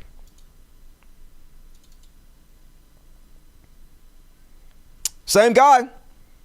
Impersonating others is wrong. Elon Musk changed his name to Harry Balls. The dude's in his 50s, y'all. Harry Balls. This is the level we're working with here. This is the level of conservative thought leaders. This is the level of the conservative daddies out there. They're not even smart 12-year-olds mentally. Literally as low and as silly and as stupid as you can possibly get. Like when I was 12, I wouldn't find this funny. When I was 12, if somebody said, I just changed my name to Harry Balls, I'd be like, good God, you're lame. Holy fuck, dude. You're 12. You're 12 years old. You're still behaving like this? At your age. But he's in his 50s. But like I said, they're trying to make us despondent and helpless. They're trying to make us feel powerless by doing shit like this. It's all part of the fucking plan, y'all. Don't let them. Don't let it happen. And last but not least, apparently, someday they're going to release the Cybertruck. And Elon's hand-picked account, Tesla Economics, posted this picture to try to raise hype. The Cybertruck would be the best product that Tesla has ever built and launched, and almost a universal mockery of this thing. Look at this ugly piece of shit. First off, is it rusting? Is there Christmas lights on it? What is even happening on this truck? That is the most janky piece of shit I've ever seen in my fucking life. Who is going to buy this? I don't even understand what is happening. It's not even released yet. It already looks incredibly outdated and horrible. I don't get it. I don't even want to live on this planet anymore. Whatever. But at least everybody else is shitting on it too. And that is my he shall be Elon section. You guys ready to fight with me? You guys ready to stand up? Hell yeah, Dusty. Do you feel me? Who's with me? Baby man, yep. Definitely. Tyler mindset. He's not even a child. He's just a nut stand. Yep. I don't even want to insult children by comparing him to children. Elon is such a scumbag. Yes, this is how you become the richest man in the world.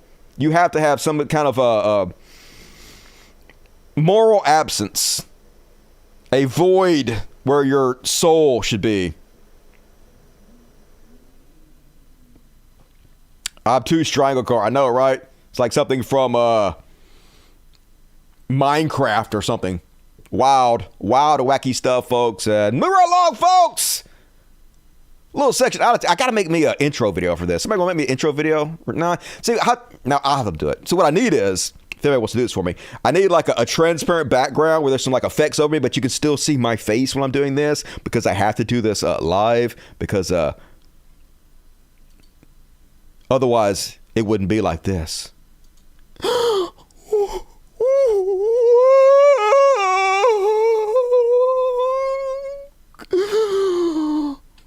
And first off, on this week's Woke Panic, they still freaking out about Budweiser. Here's the New York Post trying to spread hatred towards trans people. Bud Light's marketing VP was inspired to update fratty out-of-touch branding. They're trying to get the VP of marketing for Bud Light fired, y'all. The same people that hate cancel culture. You guys don't like something somebody does, so you just blow it out of proportion and try to get them fired from their job. That's cancel culture. That's destroying our society. 100% what they're doing. They create the rules and then they exempt themselves from the rules. It's not cancel culture when they do it, folks, but it is. It's the same exact shit. Here's the New York Post plus Fox News teaming up to go after a marketing employee at Bud Light because they think she signed off on a single sponsored Instagram post with a trans woman. If you think you have a regular job immune to the culture war bullshit machine, you're not. If you don't think that the right will go after you exactly the way they claim the left does and use cancel culture, you're wrong. They don't have any integrity. They don't have any morals. And love to see them hoisted by their own petard. All these whining piss babies declaring they're no longer going to drink Bud Light. They're going to switch to Coors Light, getting a rude awakening. Here's Jesse Kelly. Me, put the beer, water, and the ice in the cooler while I prep the burger, son. Coors Light. Yeah, my boy's a good boy. He knows how to pick the right beer, the non-woke beer only. Then he's like, uh-oh. And now I find out Coors is a commie too. It takes an hour of research to buy a freaking pack of beer anymore. Are we the snowflakes? Yeah, you the snowflakes, motherfucker. If you care about this at all, you know how long it takes me to buy beer? 0 seconds, because I don't give a shit. And Marjorie Trailer Queen out there also getting hoisted by her own petard. Marjorie's like, I would have bought the king of beers, but it changed its gender to the queen of beers. So it's made to chill from me on out. So it's made to chill from me here on out. I don't even know what the fuck that means. But anyway, yep, should have done your research. Do your research, Marjorie. Coors Light, refreshingly proud, committing to the LGBTQ community. 1978, Coors became the first brewer to institute a non-discrimination policy based on sexual orientation. 1993, Coors founded Lager, the first LGBT employee resource group among brewers. 1995, fully domestic partner, benefits all employees. 2004 to 2015, perfect 100 human rights campaign, HRC index score for 11 years running at Miller Coors. Coors Light proudly supports national LGBT organizations, including Matthew Shepard Foundation, Trans Tech, National Gay and Lesbian Chamber of Commerce, GLAD, HRC, and Out and Equal. Coors Light supports dozens of local LGBT sports leagues such as softball and basketball, and is a strong advocate for equality in sports through partnerships with North American Gay Amateur Athletic Alliance, Gay Basketball Association, Athlete Ally, and If You Can Play. Through the Great Sense program, Miller Coors donates a portion of sales at LGBT focus bars to local organizations serving and making a difference in the community. Coors Light has been committed to supporting the LGBT community for nearly 30 years and continues to champion equality for all. They woke as fuck. They woke as fuck. Hey, maybe this will lead to a bunch of chuds kicking their alcoholism problem. Doubtful. They'll find something else to drink or smoke or shoot or snort, but a boy can dream, can he? And then another week of them destroying the shit they bought. How was this not cancel culture? How was this not cringe? Hey, it's conservatives. Let's have a look. I'm out. He's out, folks. Boom. boom, he done shot his beer, y'all. That'll show them. Nope, you're only making them look so much cooler. Every one of you that posts a video like this gets seen 530,000 times, just sells more beer for them. So, cool. And, as I said, it's only helping them. There's a reason they did this, folks. They sponsored one trans woman, got $1 billion of free advertising because of you whiny snowflake piss babies. Bud Light has hit an all-time peak in Google Trends. There's no other ad campaign that has raised this much brand awareness for Bud. Not even the Super Bowl. All for the cost of a 6-pack and a single custom can. By any metric, this ad campaign is a massive success. Yep. Here we go, Bud Light. Off the fucking charts. The Streisand effect, you guys might want to look into it. The more you cry, the more beer they sell. So, you're dumb, and it's beautiful. And even The Onion jumping on the bandwagon. The Onion says, conservative boycotting Bud Light, forced to drink 6 cans of something else before hitting kids. And, before you beat your wife and kids, you're going to have to find some unwoke beer, I guess, you trailer trash. Love The Onion. And, while we're at it, let's check in on the non-MAGA section of the Republican Party. You know, these are the common sense Republicans, the ones that aren't whiny snowflake piss babies that are crazy Trump cult members. Let's have a look at them and see how they're taking this non-issue. Saw Bud Light's stupid ad campaign. So guess what we're going to do? We're going to throw out every single Bud Light we've got in the fridge.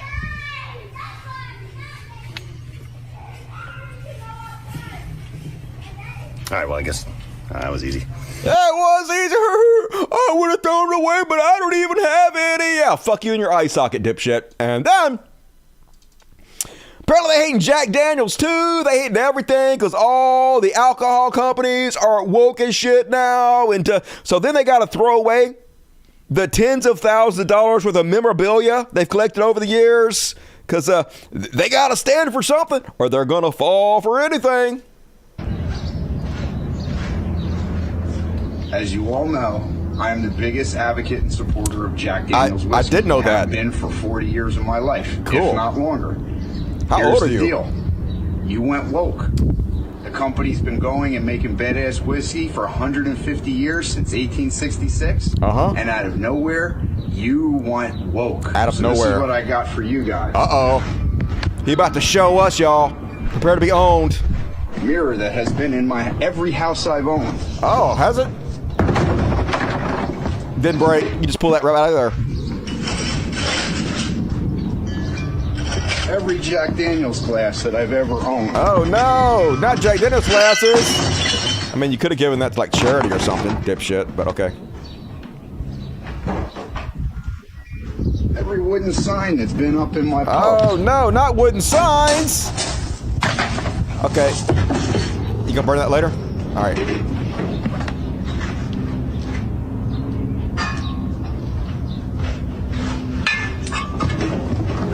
Oh, drug abuse! Don't fucking pour out the alcohol. That's drug abuse. That dude's got plenty of money. Look at him in his rich-ass neighborhood. He needs a near-death experience to get his priorities straight. Dude ain't got no fucking real problems. What else you got? Man, I don't know about you guys, but I am so fucking owned right now. I can't even, I'm crying. Not like on the outside, of course, but on the inside, weeping. I'm weeping like manly big boy tears because I'm so upset by this guy burning the property that he purchased. Even more, damn, that's a lot of alcohol, dude. I think you might be an alcoholic. I mean, this is actually good for you. There's no healthy amount of alcohol to drink anyway, so this may have the effect of saving a lot of chud lives. So maybe bad in a way, I guess. Man. And the capper. Oh, the capper. Oh. Here's the big boy about to really owned. Oh my God, I'm gonna pee myself. I'm so owned, y'all. I hope I don't shit my britches. Please don't hurt me. Please don't hurt me, Mr. Man, in your overalls. Please, I'm begging you. Please don't hurt me no more. Two of the world's most expensive Jack Daniels. No! $250 a bottle and $100 a bottle. No! Fuck your woke ass company. Oh my God, no, don't do it. Yo, pour out the shit that you paid for with your own money. Just teach me a lesson. Oh my God, he's teaching me a lesson. He's teaching me a lesson. No. Oh my God. Oh my God. No,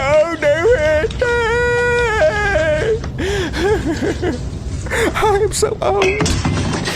Please, you're killing me. Oh, don't light it. Don't light it. Oh my God, y'all. Oh my God.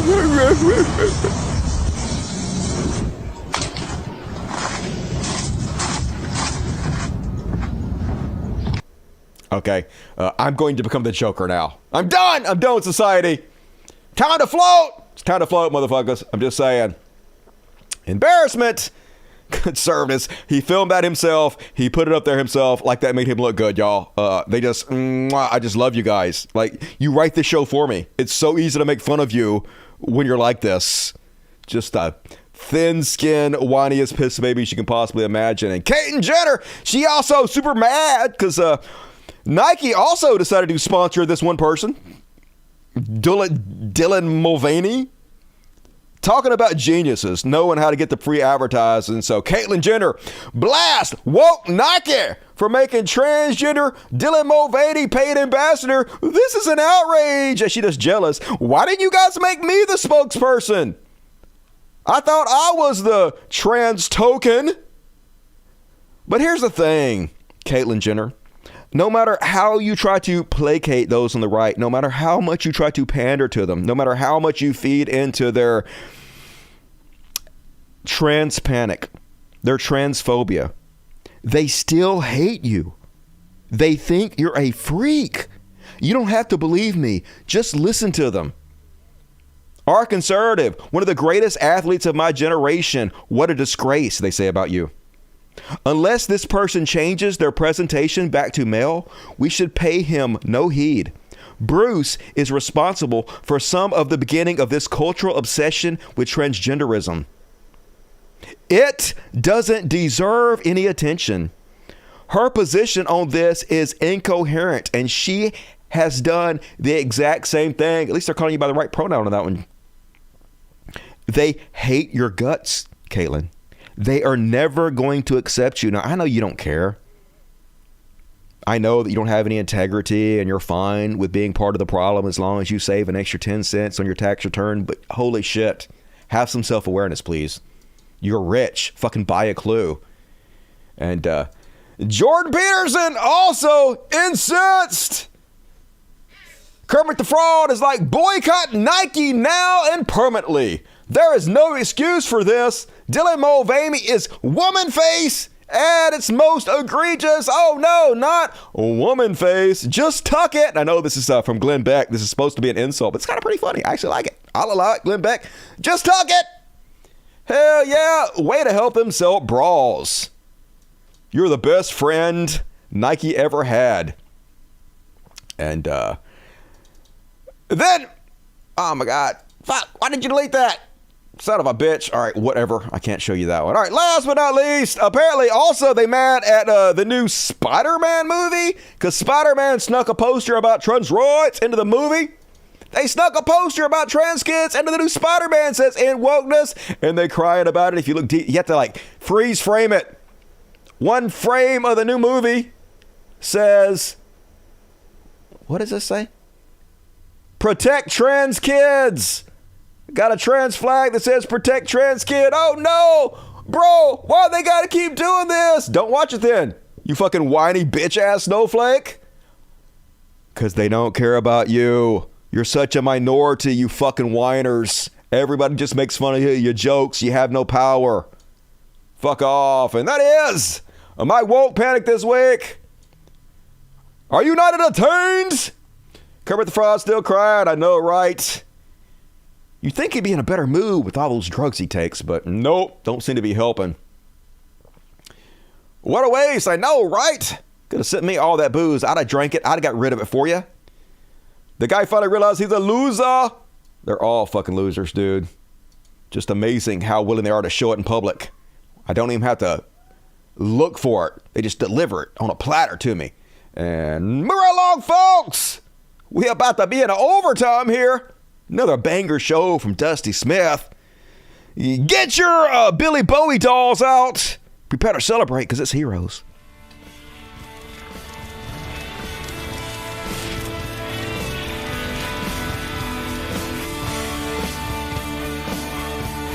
We could be heroes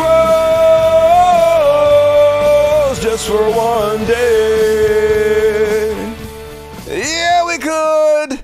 I didn't see anybody post it, but this emojicon right here, y'all, if you didn't know, this one right here, boom, the one I just put on the screen right there, that is a little action figure of Billy Idol, who I call Billy Bodo. It's an inside joke, y'all. Okay, if you don't get the joke, years ago, I was trying to say David Bowie, and instead I said Billy Idol. And so for then on, I pretend like I confused David Bowie with Billy Idol. So that's why when the David Bowie song Heroes is playing, I pretend like it's sung by Billy Idol, and then we started calling him Billy Bowie. And anyway, that's the inside joke now. You're all in on. So that's why the Heroes theme and the video for it has Billy Idol in it. Now you're caught up. Anyway, first off, on this week's hero section, Greg Popovich, who apparently is some kind of coach for sports ball or something. Spurs, I'm guessing, because he's wearing a Spurs shirt. Took his time during his interview at the pregame presser to call out lack of gun safety in this country. Let's have a look. On the way, it goes through my mind that I hope they're going to be okay. And most of you in this room, when we were in school, we worried if Nancy would dance with us on Friday after the football game or something. That was our anxiety. But they're going to cloak all this stuff, the myth of the Second Amendment, the freedom. It's a myth, it's a joke. It's just a game they play. I mean, that's freedom. Is it freedom for kids to go to school and try to socialize and try to learn and be scared to death that they might die that day? But Ted Cruz will fix them because he's going to double the number of cops in the schools. That's what he wants to do. Well, that'll create a great environment. Is that freedom? Or is it freedom to have a congressman who can make a postcard with all his family holding rifles, including an AR-15 or whatever? Is that cool? Get they asses! We need more like you. Stand up if you have a platform. If they're putting a camera on your face, speak out like this dude. And even on Fox News, y'all, even on Fox News, people are starting to speak out. Here's Ted Williams. A criminal record, but normally there are things that come to light in these investigations that might not show a criminal record, but alarms going off. What do you look for? Well, right now, I'm looking for something that will tell us or give us information about this psychological makeup. There is information out there that has not been confirmed by me, Neil, or Fox News, from what I understand, that this shooter had phoned a friend and said that he was suicidal and that he was going to shoot up a bank. If that is the truth, then I think that we need to, again, look at what is going on in our society. The definition of insanity is doing the same thing over and over and expecting different results. Okay, this is kind of a pet peeve of mine. I hate to even interrupt him because what he's saying is dead on. But the definition of insanity is not doing the same thing over and over again, expecting different results. I think this is a quote from Einstein. But that 100%, if you look up the definition of insanity, that's not what it is. But anyway, I get that that's just a common saying. Go ahead. Just 2 weeks ago, I stood in front of a camera where you had some kids, some babies, shot in Nashville, Tennessee, with a person who, by the way, had an AR-15. And from what we've been told here, Neil, this individual had that same kind of a weapon. And when you look at mental illness, if mental illness is involved here, and that weapon, that's a dangerous concoction. And we've got to do something in this society, Neil. I am sick and tired of standing in front of a camera. Neil, you and I have been on numerous occasions where people, young people, have lost their lives. 4 people left home this morning, and 4 people are not coming home tonight. That is something that we need to take into consideration. And when the governor says we shouldn't talk about certain things now, well, then I have to disagree with the government. We have to talk about guns. AR-15 are killing our babies and our citizens in this country, and we've got to do something about it. It is out of control, to your point, my friend. We are learning some other details. It is out of control, my friend, yet we won't do anything about it. We're never going to do anything about it. We're going to push and celebrate the Republicans who are never going to change. Thoughts and prayers always, forever, to infinity. In gun we trust. It is their religion. Until we destroy the Republican Party once and for all, it's never fucking going to change. They don't care. One of you motherfuckers going to wake up and realize they don't care about your children. And, well, this video's... I'll tell you what, we're going to play this video. This is a great fucking video. But we're going to play this in the after party. Because this is like a long video, and I'm not going to play that whole video right now. So, hero video coming out in the after party. Be sure to sign up on my Patreon for as low as $1 a month, but hopefully like $5 or something. Whatever you can afford. Help me out, but do that thing. All right. Here, any more Rios? One more. What is this one? Oh, so usually this is not the kind of thing I'd put in the hero section, but this is so petty that somehow it's amazing. So, Israel Adesanya, is that his name? Whatever it is. He's a MMA fighter. Pretty good. And he fought this other dude 3 different times, and the guy, or twice now, I guess. 2 or 3 times. And the guy beat him every time. Even beat him the last time they're in the UFC. So they fought this weekend for the championship. And finally, he knocks the guy out. Well, in the fight they fought before, the guy knocked him out, and the guy's little kid made fun of him for getting knocked out. And so right after the fight, he returns the favor, makes fun of the little kid, and makes the little kid cry. I know this is horrible. I know this is petty, but this is so funny somehow. It's a hero to me. I remember, so the first time he knocked me out in Brazil, his son came into the ring and then started to just lie dead next to me. And I'm like, you fucking little asshole. I'll whoop your ass if your dad don't do it for you. But then, I looked for his kid, and I pointed at him, and I saw him, and I was like, hey. Just to remind me.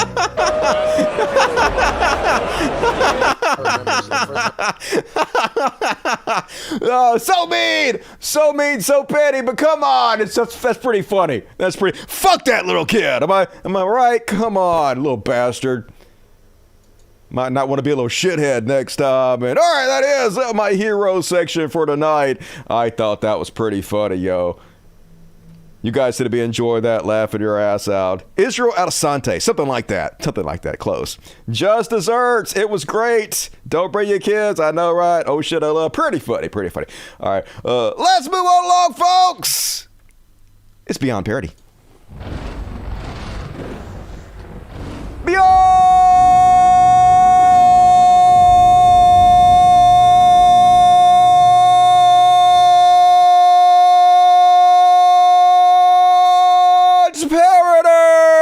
I could have done that for 30 minutes. Dusty got some lungs on him, y'all. And starting us off, hero Walter Masterson. I guess this ain't him. This is like his buddy, Rod Weber, also amazing. But out there giving the MAGAs the business and pointing out just how much they don't know what the fuck they're talking about. This is a Marxist agenda. President Trump has always been innocent. The day he came down the escalator, they have been after him to get him out. You know why? Because he supports we the people. He gave a lot up for us. Can you tell me what you mean by Marxist agenda? What? What do you mean by Marxist agenda? No, that's a stupid question. Freedom of speech, our gun rights, who we vote for, the whole banking system, the new world order, the UN. You want me to go on? Yes. No. But just, I mean, a lot of people talk about Marx. Can you just tell me, what is Marxism to you? Communist agenda. I get that. I'm just a journalist. I'm just trying to, I want to understand what Marxism means to you. Marxism means you do not have freedom. You go to jail if you stand up for what's right and freedom. You go to jail. Like a Venezuela, like a communist Russia, like the CCP. You know what it is. It's basically communism. So what is one of Karl Marx's books? I don't know. I didn't read them. Yeah, no shit. I have no idea what the fuck I'm talking about. I'm just screaming buzzwords that I heard on Fox News and read on my Facebook group, and I'm angry about it. And yes, her vote counts as much as yours does. And then the good liars. Damn, who's better than the good liars? Other than me, nobody, I submit to you. And man, this is so funny. So the good liars out confronting the anti-Semites who declare the Jews control everything. And god damn it, after watching this, I'm starting to think maybe the Jews do control everything. You think Jews control the country? Yeah, they control the fucking country. Oh, interesting. They control Wall Street, they control the banks, they control Hollywood. Every fucking building in New York City is owned by Jews. Hey, fucking close. I'm Jewish. I don't give a fuck. You gotta get out of I ain't here. going no I control everything. You gotta go. I'm not going no fucking way. You gotta go. I'm Jewish. But I control everything. No, So you don't control you me, gotta fucker. go. You gotta go. Movement. I'm just saying so there you have it. Jews control everything. I was able to clear the square there. I just commanded him to leave and he left. You think that proof Jews control everything? What can I say? Good liars. Proving the guy right. You gotta love it. And then on Beyond Parody. Yeah, folks, did you know that Trump is the king of the world right now because he touched a sword? It's true. You think JFK Jr. could speak at this rally tonight? We don't know who's playing Trump at the moment. It could be JFK. It could be Jr. Like actually wearing a costume. Actually Hollywood costume makeup. I mean, top notch that you can't even tell in front of you. You couldn't tell it was not Trump if it wasn't Trump. Where is Donald Trump? He's protected. He's king of the world. You saw the passing of the arms oversaw in UAE, didn't you? United Arab Emirates, where they handed him the sword, the passing of the sword. Only the king touches that sword. I think I missed that. Yay! Trump is the king, which is good. It's good that we have a king. I guess. I don't know. Fuck democracy. Who cares about that? We should be ruled by a king. And if they were going to pick the best guy, I think we can all agree it will be Trump, would it not? And then one more from the Majority Report. How can this be real life? Dave Rubin posted this himself, folks. A picture of himself as Luke Skywalker with Yoda on his back. With the text, are the Democratic Socialists stronger? No. Quick to blame. Easy answers they have. Regressive they are. To which Dave responds, but how am I to know the good side from the bad? You will know. When you are calm, at peace, a Jedi uses free speech for knowledge and defense, never for attack. God, what is wrong with you, Dave Rubin? How can you be a bigger caricature than I even tried to make of you? Good God, y'all, it is Beyond Parody. And hell yeah, what you guys got to think about that? Are the good liars the best humans in the world? And why are they? Aren't they dead, JFK and his son? No. What's wrong with you? They're both still alive. And JFK, the older one, who is like over 100 years old, is president right now. But you could just make somebody else the president by handing it to them. And eventually he's going to come back and just make Trump the president because that's how the system works. Don't you know that? Fucking stupid. Those 8-bit shades are dope, though. Those are kind of dated. That's some old-ass shit from an earlier time from the internet. LOL. Yeah, good liars. Very funny. Love those guys. Be sure to go subscribe to them. Baby Yoda. That wasn't Baby Yoda, though. That was old-ass Yoda. Not Grogu, who is Baby Yoda. Ha-ha! Your boy watches The Mandalorian, even though this season's been fucking terrible. And all right, moving right along. They got Jack Black and Lizzo on The Mandalorian. What the fuck is happening? That show jumped a shark like a motherfucker. Let's do the what the fuck section. Why not? WT fuck. What the F? It's the what the fuck section. And first off, on tonight's what the fuck section. So you guys know how I am the greatest journalist in the history of mankind. Of course you do. We've been over this multiple times before. Well, years ago, I reported a story about Bobby Lee, you know, the Asian dude from Mad TV. He'd been going around for years telling a story about how one time he was in Tijuana and he went to hire a prostitute. And so he went And they lined the prostitutes up against the wall, and there was one who looked like she was 13 years old. She looked like Natalie Portman from The Professional when she was 12 or 13 years old, and she was turning her back to him on the wall. Obviously did not want to be there. Obviously was being forced to do it. So he, of course, picked her, took her back to the hotel room, and she cried the whole time. And then as he was trying to have sex with her, the moonlight hit her face, and snot bubbles were running her face, and she was crying because she was basically being sex trafficked. Obviously, she was in a horrible situation and didn't want to be there. So what did he do? He fucked her harder. That was the joke. He basically raped a child. That was his joke. And he's told this joke 4 different times across different shows he's been on. And now finally, it's become a thing, even though I reported on it 2 years ago. Finally, people are starting to wake up and take notice.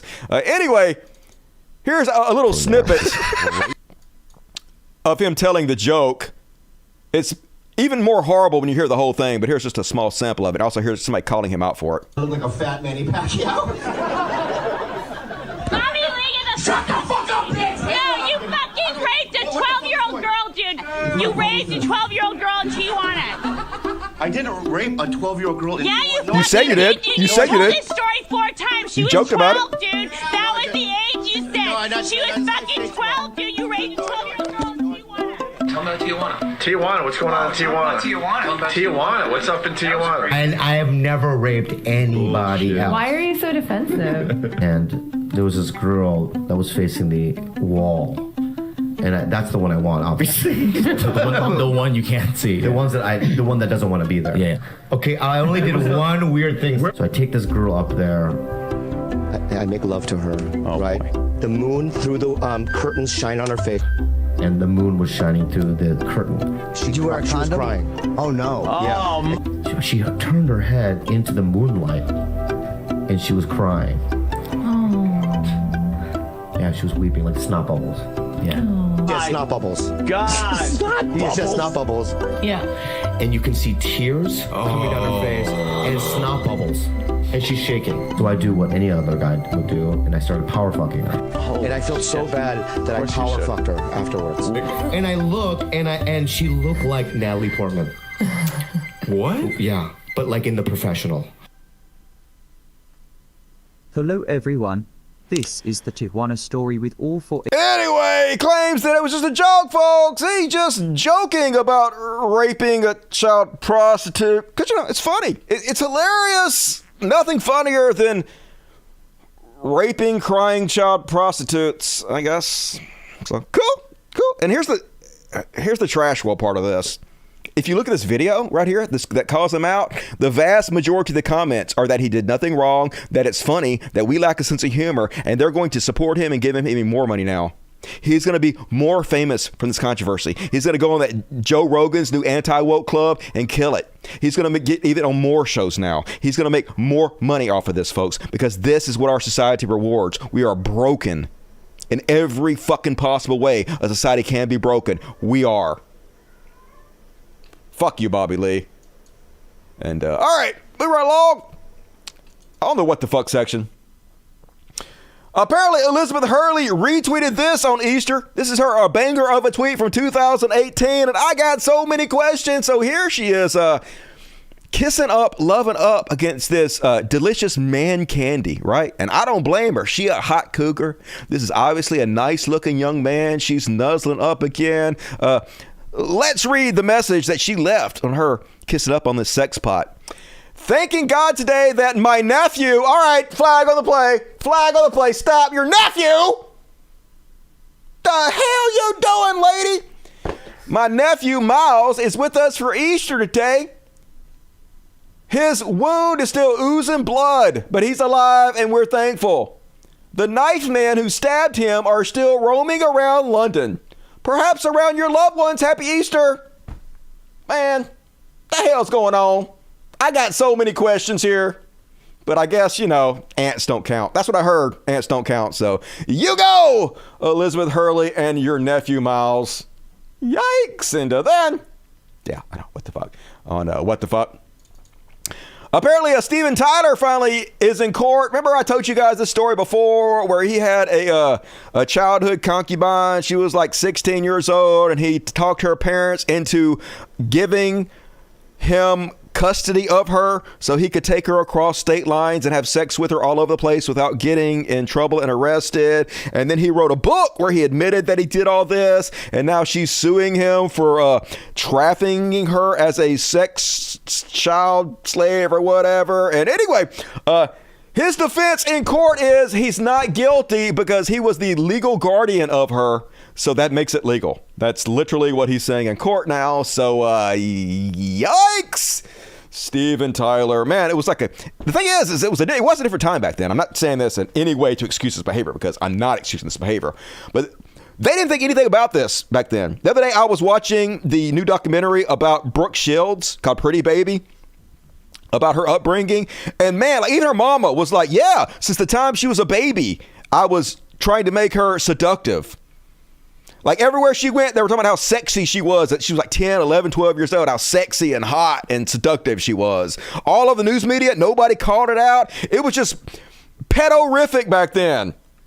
Pedopalooza all the time back in the 60s, 70s, 80s. It's weird. Like things have really changed if you look back at it. And he didn't think this ever come back to haunt him, but it did.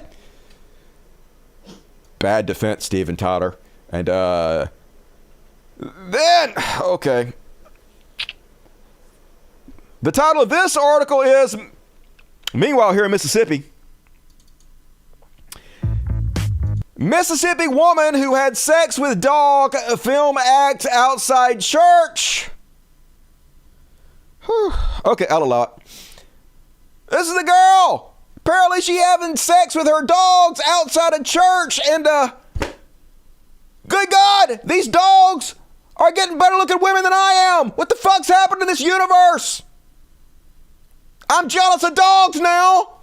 Fuck you, creator God. This is ridiculous. Anyway, apparently she was in front of a church having sex with her dogs, I guess. Because why not? Why wouldn't you? Why wouldn't you go in front of a church and have sex with your dogs in Mississippi?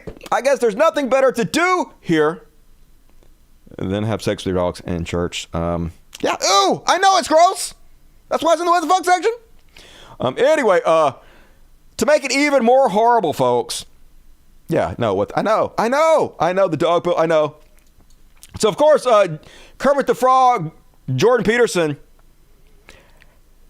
has to have the worst take on this that any human being in the world could possibly fucking have. Jordan Peterson says maybe Nike should hire her as an influencer and increase those ESG diversity ratings. Yeah! Isn't bestiality the same thing as transgenderism? It's the same thing. Nike should hire her just like they hired a transgender women. Sleeping with dogs, having sex with dogs. It's the same thing. Hey, it's just like hiring a black person. Hiring somebody who has sex with a dog. Get up those diversity ratings. Hire a bestiality, says Jordan Peterson, folks. There is no low they won't sink to. There is no bottom that they will not find. This is the conservative party. It's the party of just disgusting garbage. Just trash, man. And then someone mentioned this earlier, but Anna Kasparian is back at it again. She just can't let this go, folks. She can't let it go. I don't believe for 1 second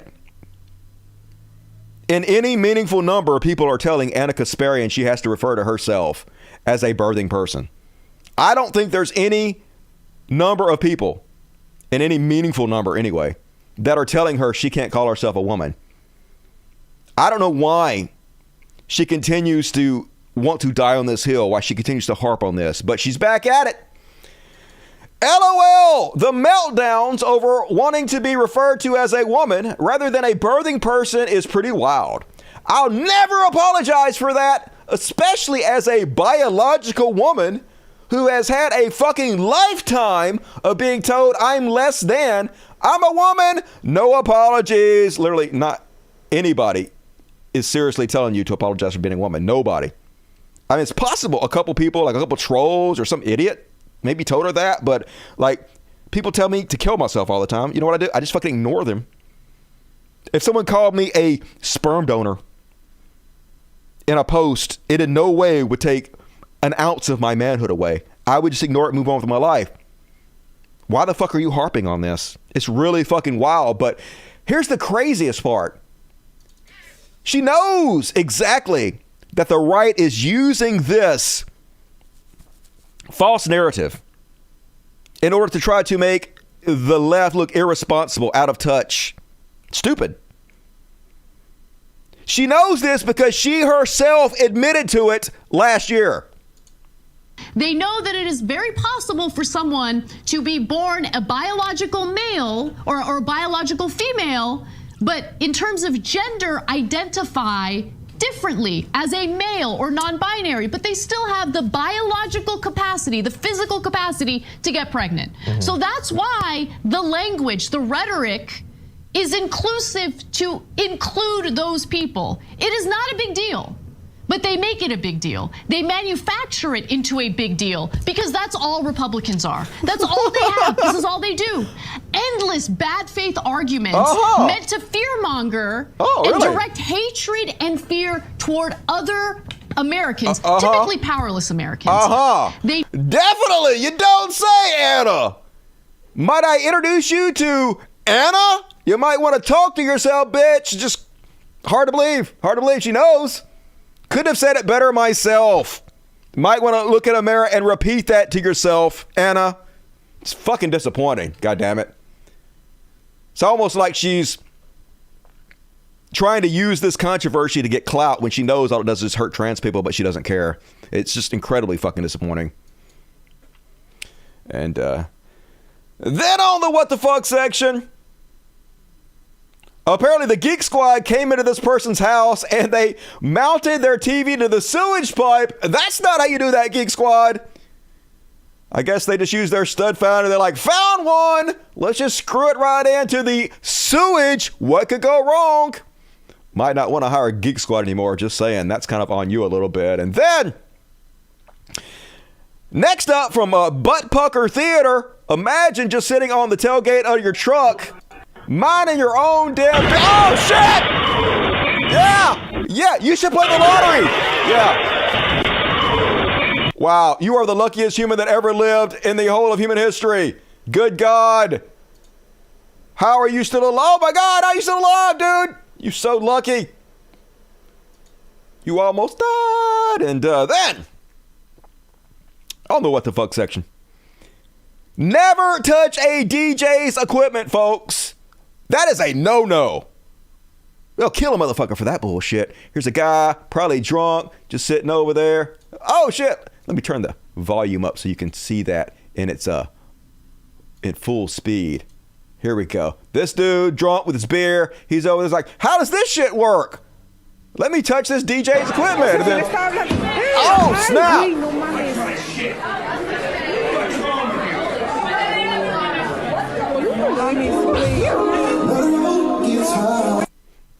Dude's thick boy.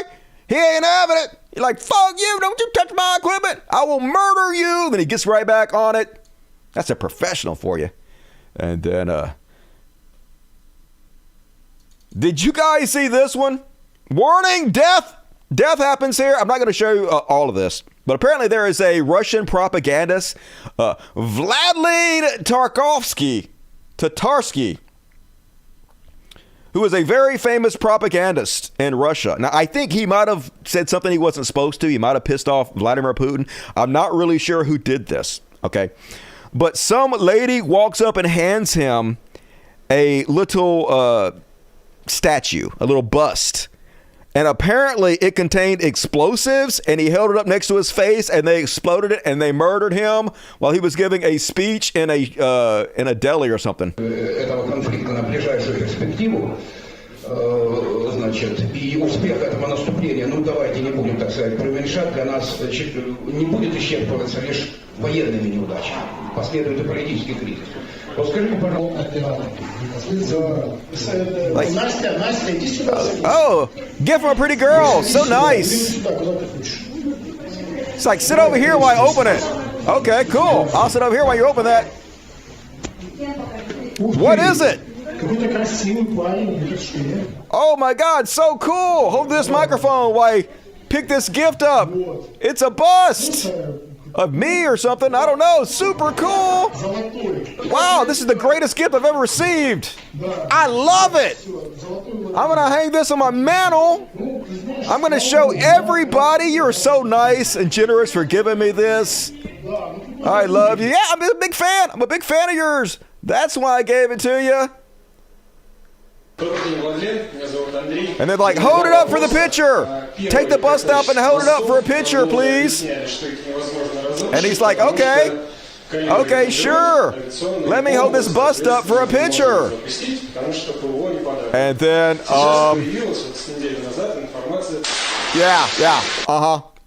he dead. He quite dead. Blew his head off his shoulders. Guess you don't want to be a Russian propagandist in Russia. Seems bad. Might want to avoid that in the future. I actually saw the video of the aftermath of it and was not pretty, to be honest with you. And but in this trash world, that's not stopping Vladimir Putin for being even more popular in this trash country we live in, folks. Putin's popularity reaches record high in the United States. His approval rating has shot up 3 points since he invaded the Ukraine. 100% because of Republicans, folks. They celebrate war and death. They celebrate evil. They love it. They want to reward it. So yes, in this garbage country, Vladimir Putin, more popular than ever. Why would he not be? What the fuck country? And last up on what the fuck, did you guys know that planets aren't real? It's gotta be true because this woman looks real smart and she makes a very good point here. Let's have a listen. Planets aren't real. You heard me, and I have proof. Okay, prove it, bitch. In the Bible, God specifically only created the sun, moon, and stars. Nowhere in the Bible will you ever find mention of planets. But here's the thing about stars. They're also commonly referred to in the Bible as angels. Oh, are they? For instance, in Revelation, it mentions 1/3 of the stars falling from heaven. In Matthew 24:29, it talks about how those stars will fall from heaven during tribulation as well. Definitely. The best part is that I know exactly what kind of angels these were. What kind? These angels are referred to as Galgalim. Oh, Galgalim? And they're described in Ezekiel. This is a great representation of what Ezekiel their eyeballs? saw. You read about their eyeballs? This is a Galgalim. Nice. Now I want you guys to really look at the structure of I'm what looking. a Galgalim looks like. It's a bunch of eyeballs, yep. And now I want to show you what a star looks like from a telescope. Okay. I'll show you a video. Okay, cool. That doesn't look anything like eyeballs circling other eyeballs, but okay. Look familiar? Nope, now not at all. here's my leading point. Okay, what's your point? I'm pretty sure that all of these planets are actually just fallen angels. And it's proven across so many different cultures. Proven. All of these gods were fallen stars. Definitely. That's why when I talk about how dangerous astrology is, dangerous. I couldn't be more dead serious. She's dead serious, Nothing y'all. on earth is what it seems, but the word of God is I know. what will always be. Totally. Planets are fake and stars are eyeballs surrounded by other eyeballs. It's just logic and reason. Super cool. I believe it. Why wouldn't I? I don't have a brain in my head. And that is my what the fuck section. Hell to the yeah, y'all. All right. And all right, let's finish the show up. I'm going to do the Karens on the after party. Give me some stuff to talk about on the after party. Be sure to join the after party. And it is overtime. Who loves overtime?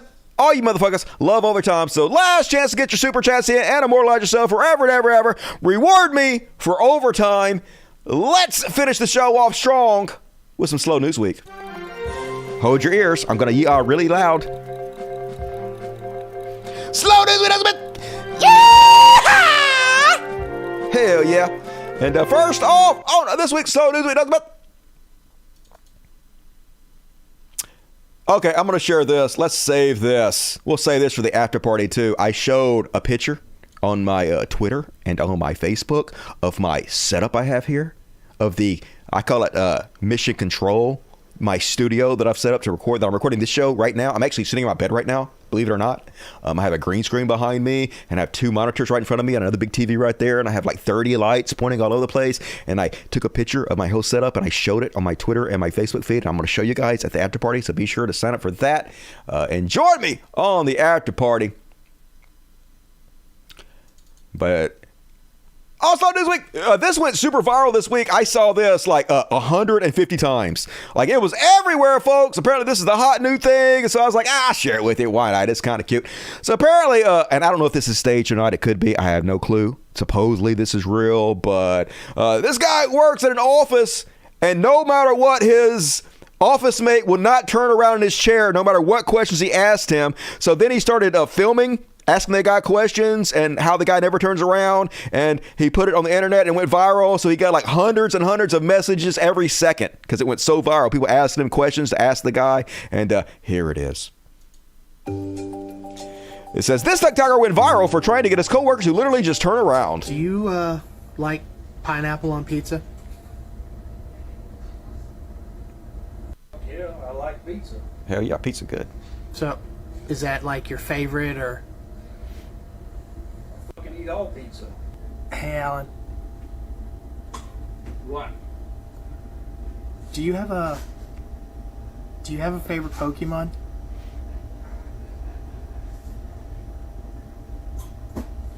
Chansey. What? Chansey, okay. Why? The internet became obsessed with Alan after John Doyle started his account. Turn around, Alan, which blew up almost overnight. After a while, it got to where people would send me questions, a lot of questions. I still get them hundreds a day, just asking what he thought about this. They wanted to hear what he said about this. And when I started replying to those questions, that's like we were getting, I think, almost 200 followers a minute for like 2 days straight. It was just insane. It was ridiculous. Do you think Jack could have fit on the door with Rose? Are you fucking kidding me? Half a football team could have fit on that door. Even some big names have said in the comments. Hall & Oates was the first one, and that's one of his favorite bands. It's on up there with Smashing Pumpkins, and when that happened, I was just like crying in the room, like, oh my god, I gotta tell Alan. Hi, Smashing Pumpkins. You are one of Alan's all-time favorite bands of all time, forever and always. Alan and I are still supposed to. Anyway, lots of colored hair on that dude. He's woke with the hair, but yeah, that's the kind of shit that goes viral.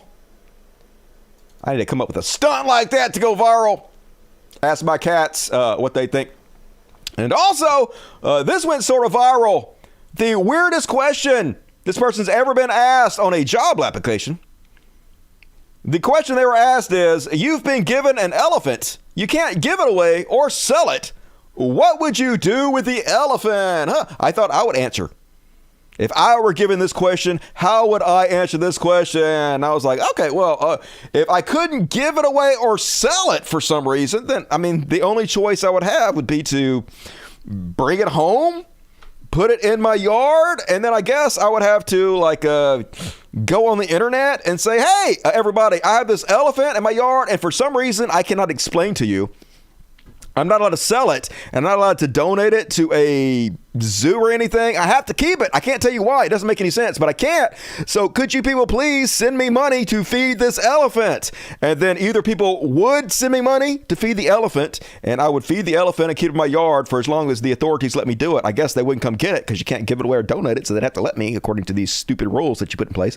And I would just feed it whatever money you guys gave me. And if people didn't give me enough money to feed this elephant and I couldn't donate it or give it away, I guess the elephant would starve to death and die in my front lawn, and I would just have a big dead fucking elephant in my goddamn front lawn. And then I would, I suppose, have to get a chainsaw and then cut up the elephant into pieces. And then I found out the dump is right down the road the other day. They charge $10 a load, a truck bed full, and I'm guessing it would take, like, I don't know, 50, 60 truck beds full of chainsawed elephant to get rid of it all. So I guess that'd be like $600 I'm out or some shit. So I don't know. I'm just saying, I hope nobody gives me an elephant that I can't sell or give away. That's my answer to that question.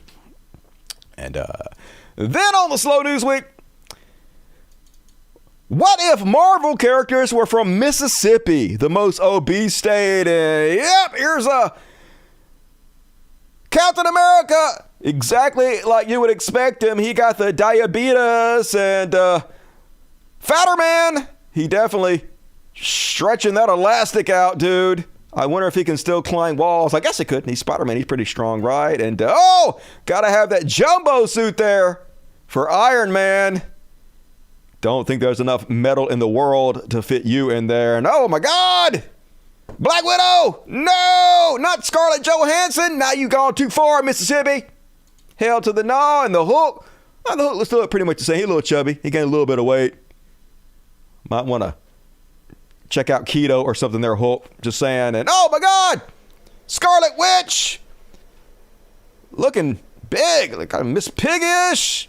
She got she's like super magical powers, though. You think that one of her magical powers, she could just like shrink the fat cells in her own body, right? I mean, she can like summon shit out of the ether. You would think weight control would be part of their superpower arsenal, I would think. What else we got? Thor, no! Wasn't Thor fat in one of the movies? Anyway, he wasn't this fat, though. That's a really fucking fat Thor. Why's the hammer so little? Did he eat the rest of the hammer? Thor, don't eat your hammer. And who is this? Danny DeVito? I don't even know who this one is. Who is that even supposed to be? The Punisher? I don't even know. Wolverine? Who is this? I don't even understand that one. Doctor Strange is Dr. Fat. Once again, you would think he could use his magical powers just to shrink his own fat cells. That's the way I would do that if I were these guys. What else we got? Thanos, just snap, motherfucker. If you can snap and have half the people disappear, you can snap and have half your fat disappear. That's just logic, right? All right. Anyway, I'm glad superheroes are not from Mississippi. That's all I'm saying. And all right, that's my show, folks. That's it. Finishing us on a strong note. Hell yeah. Oh, that was Fury. That was Fury. I didn't even recognize Fury. Nick Fury. Okay. I didn't see that. Let's have another look at that. Nick Fury, huh? Okay, I guess I can kind of see it. Doesn't look anything like Samuel L. Jackson. That was a bad one. I'm disappointed in AI art. I did not get that at all as Nick Fury. Okay, that makes sense.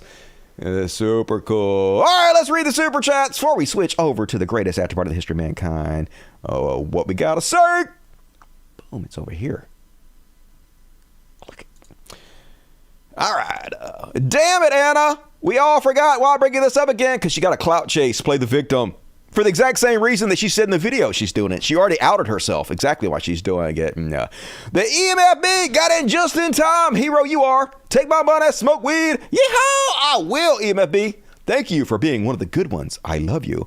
Buy some woke Bud Light, says Norman of a name. Hell yeah, I will. Actually, somebody brought me some beer earlier. I'm going to have a beer after the show. My cool neighbors, Rita, who is the wife of Melvin. Man, they're both so fucking cool. I got a free house, and I got the best neighbors in the world.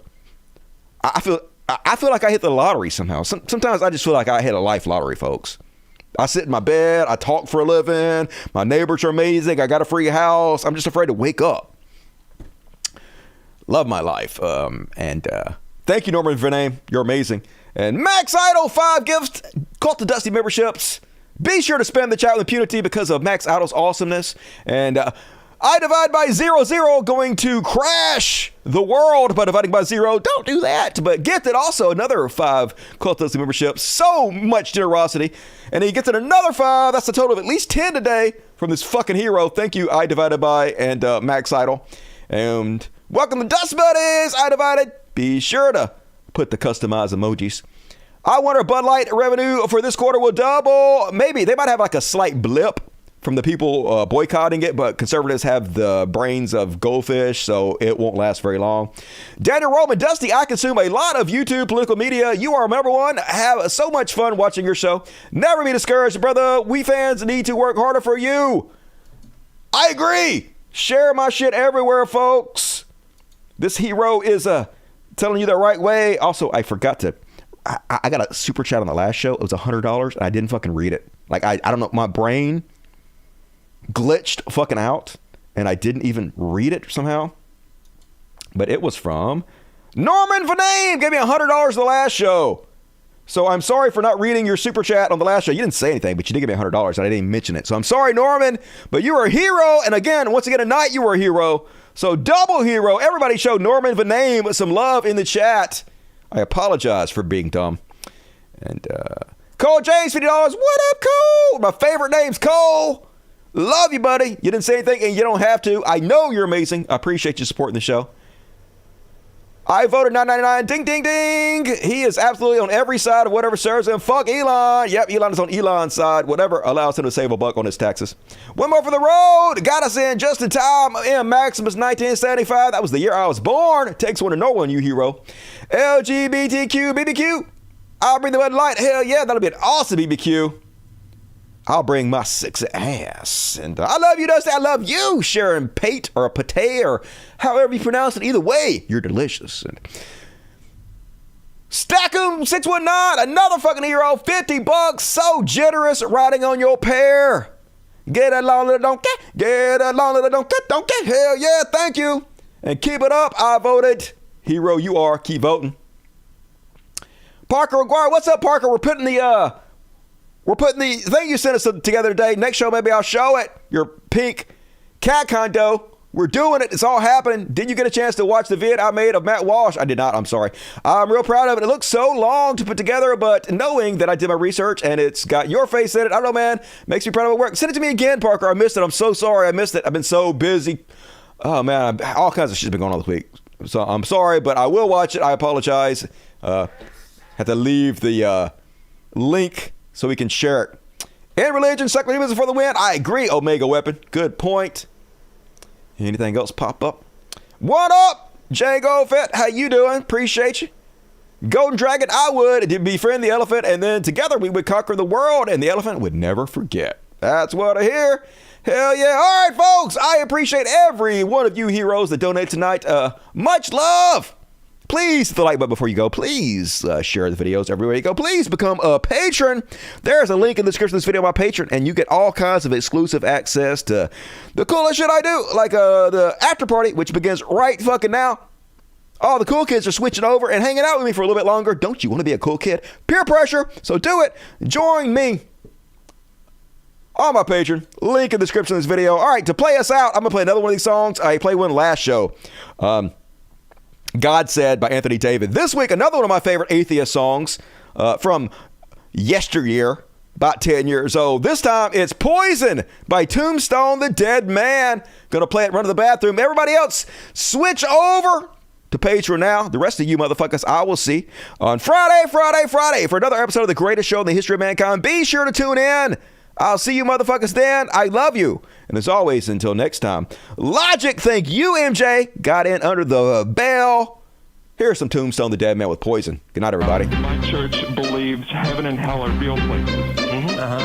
And guess which one you're going to if you keep this up.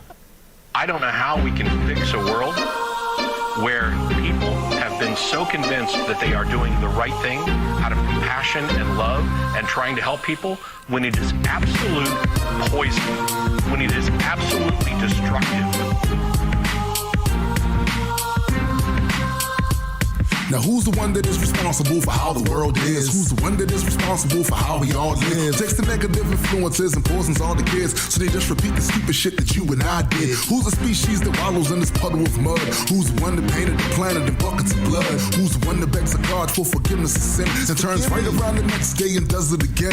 Who's the money-hungry monsters that poisons the air, kills his own kind and steals the land cause he can't share? Who points the finger at a devil trying to shift the blame and hides his hands because they know that they covered in blood stains? Yeah, it's just as you assuming it's nothing but these humans would like to blame mythology for everything they're doing. They pray for non-existent gods to clean up the mess, but never take responsibility, just claim it's a test. See, that religion you've been given is shit and it's all poison. And it's partially the reason we bleed and it's all poison. Your worldview is poison, your outlook is poison. You can deny it all you want, but the truth is it's all poison. Religion you've been given is shit and it's all poison. And it's partially the reason we bleed and it's all poison. Your worldview is poison, your outlook is poison. You can deny it all you want, but the truth is it's all poison. See, as long as we keep it believing in demons, devils, and goblins. We'll never see a reason to tackle problems and solve them. Cause we gon' keep on thinking it's part of divine prophecy, and we don't have to solve it, cause one day Jesus will stop and see. Many y'all invested in living life after death, and nobody's ever proved that we even have a soul yet. So why everybody speculating? Lots of y'all hesitating, praying with your fingers crossed and hoping there's a heaven waiting. So Sky Daddy's only talking to your group, huh? And everything in your holy book is the truth, huh? And we gonna burn if we don't listen to you, huh? Well, every other group is claiming that too, bruh. So don't be coming at me unless you got some evidence, and use some reason and logic to make it make sense. I think it's evident that ever since I started asking for evidence, they stutter like they got a speech impediment. See, that religion you've been given is shit and it's all poison. And it's partially the reason we bleed and it's all poison. Your worldview is poison, and your outlook is poison. You can deny it all you want, but the truth is it's all poison. Religion you've been given is shit and it's all poison. And it's partially the reason we bleed and it's all poison. Your worldview is poison, and your outlook is poison. You can deny it all you want, but the truth is it's all poison.